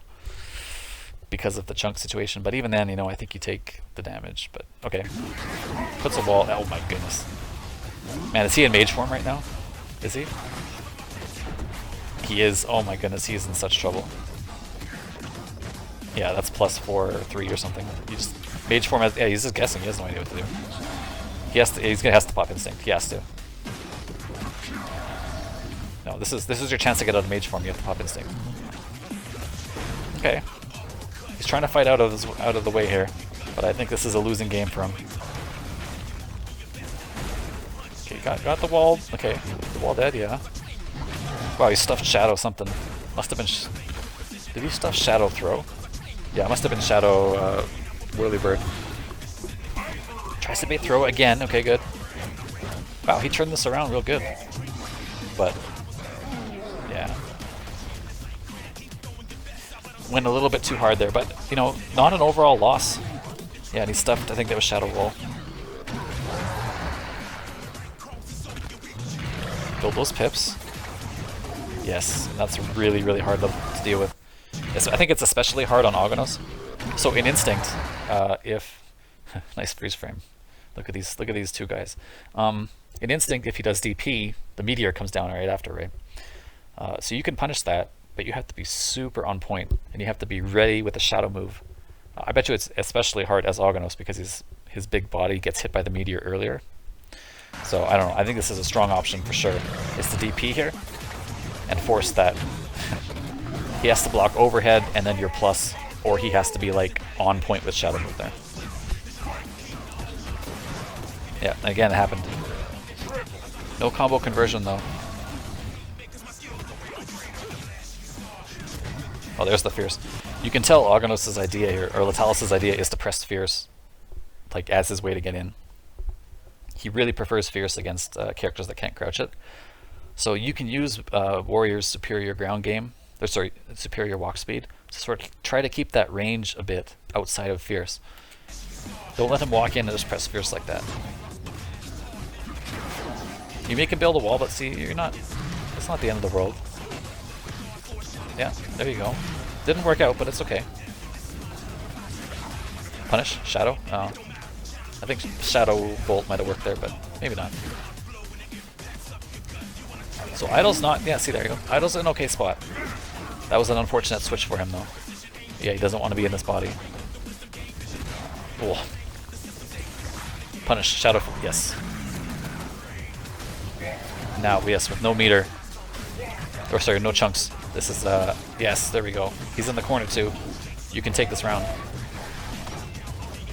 Well, walked all the way in there. Built up a ton of white life, forced the instinct pop. But he can still win. Man, he didn't convert. And he could have converted and maybe not won there, but put himself in a much better spot. So this is okay, right? Ideally you bait that instinct pop and then... But okay, so he eats the shadow move and gets pushed full screen, but he's mage form, so it's not the end of the world. And then he hits this move, takes the chunk, and this is a confirm where you can put yourself in the corner. Put yourself in the corner with the game-winning advantage. So he dropped the combo, unfortunately, and then panic teleport, but it worked. What's he got? Wow. And now he has instinct though. What can you do with it? Okay, that's punishable. Wow, okay. So I think CoopStar, I don't want to say choked this one away, but it was an unfortunate series of incidents for him where and then he panicked with this teleport because not knowing what to do in neutral hurt him. But look at this punish. Stand Fierce all the way across the screen and the roll still caught up. So that's 9-8 for Letalis, and spoiler alert with the video left, like the length left here. 3.5 minutes means that this is probably the last game of the set. So how does Letalis bring us home here? Let's see.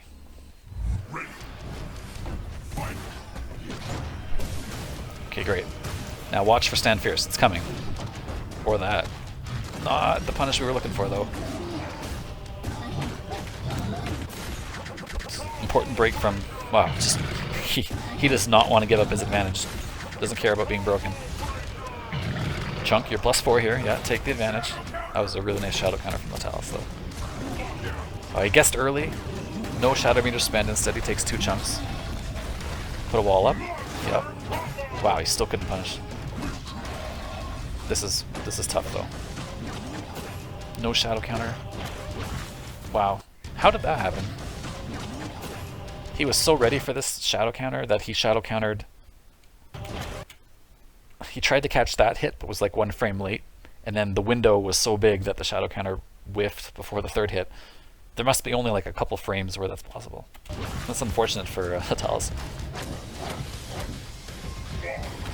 Yes, force him. This is where Aganos struggles. We'll wake up low.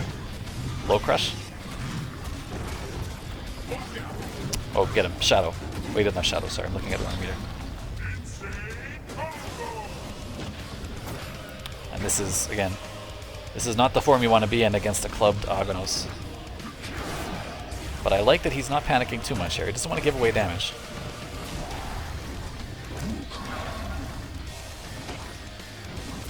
Yeah, and that's kind of instant overheady against tall characters. This jump roundhouse is really fast. And plus if you block it, so I don't know.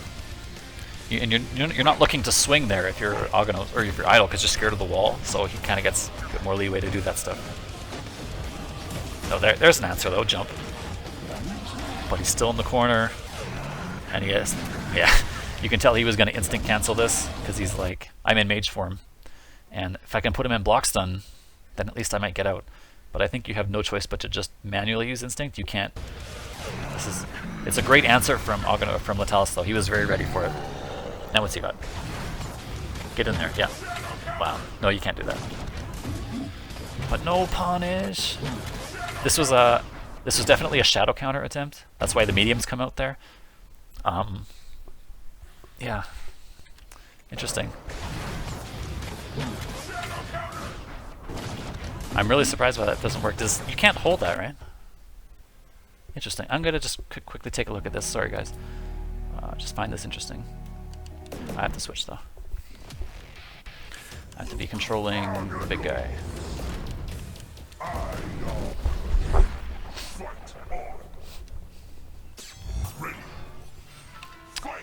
So let's... Actually, no, I want chunks here. So let's do this. Whoops. And then I will do jump into this. And then block. Okay. And then I will get some chunks back, so I can just reset. Yeah, there we go. And then, okay. Man, that does hit. Oh yeah. It was because the chunks happened, that's why. It was because the chunks took the hits rather than me getting hit. So I got like some weird neutral version of it. Wow, that's really weird. Huh. There must be some like weird reason why that's happening because of the armor on the rocks turning that into a slightly different version. Interesting. Yeah, sorry you guys, that's the end of my training mode for the day. We'll just quickly finish this game up. Oh, nice block though. Didn't punish, but blocking is just as good. Sweep, and I think, well, that was a good punish. This was a punish for sure. Yeah, it said punishment even. Max damage punish is good. I would get the pip. Oh, he doesn't get the chance. And he panicked. He's gonna get crushed by this wall. Now he's super, yeah. And that's the end, I think, right? One chance in the thing? Not even one chance, just right through. So I think CoopStar was frustrated against Aganos, and he he was looking for answers, but when he couldn't really find them, he made some maybe slightly questionable decisions and lost some scrambles. So that was unfortunate for him, but I think he still played the set really well up until the Aganos switch. Like he won 7-4 until the switch, and he was playing Jago really well in the Raam matchup. And so I really think he played this set great despite losing. Letalis made the switch that helped him win, and also played really well in general. Made some good decision making, had some good character knowledge. So I think this is a really interesting set. Also very footsies heavy. So people who are upset about the lack of footsies in KI, there are characters in the game that can lead to this sort of play. So that's right on. I like the variety. Being able to switch between footsies play and a bit more kind of crazy aerial rushdown is always nice. Thanks, Storm, for hanging out. I appreciate. I know it's late for you on the East Coast and you work in the morning probably, so appreciate you hanging out with us, and also to everyone else who chose to hang out with me close to midnight on a weeknight. So I like doing these. They're kind of fun, and I like talking about cool interactions in the game because there's so many opportunities for scrambles and like decision making to be slightly better or worse for every player, no matter how good you are. So I hope you guys enjoyed that. I will probably not do any long rants here at the end of the stream and just cut it here. I appreciate you hanging out, and I will see you next time.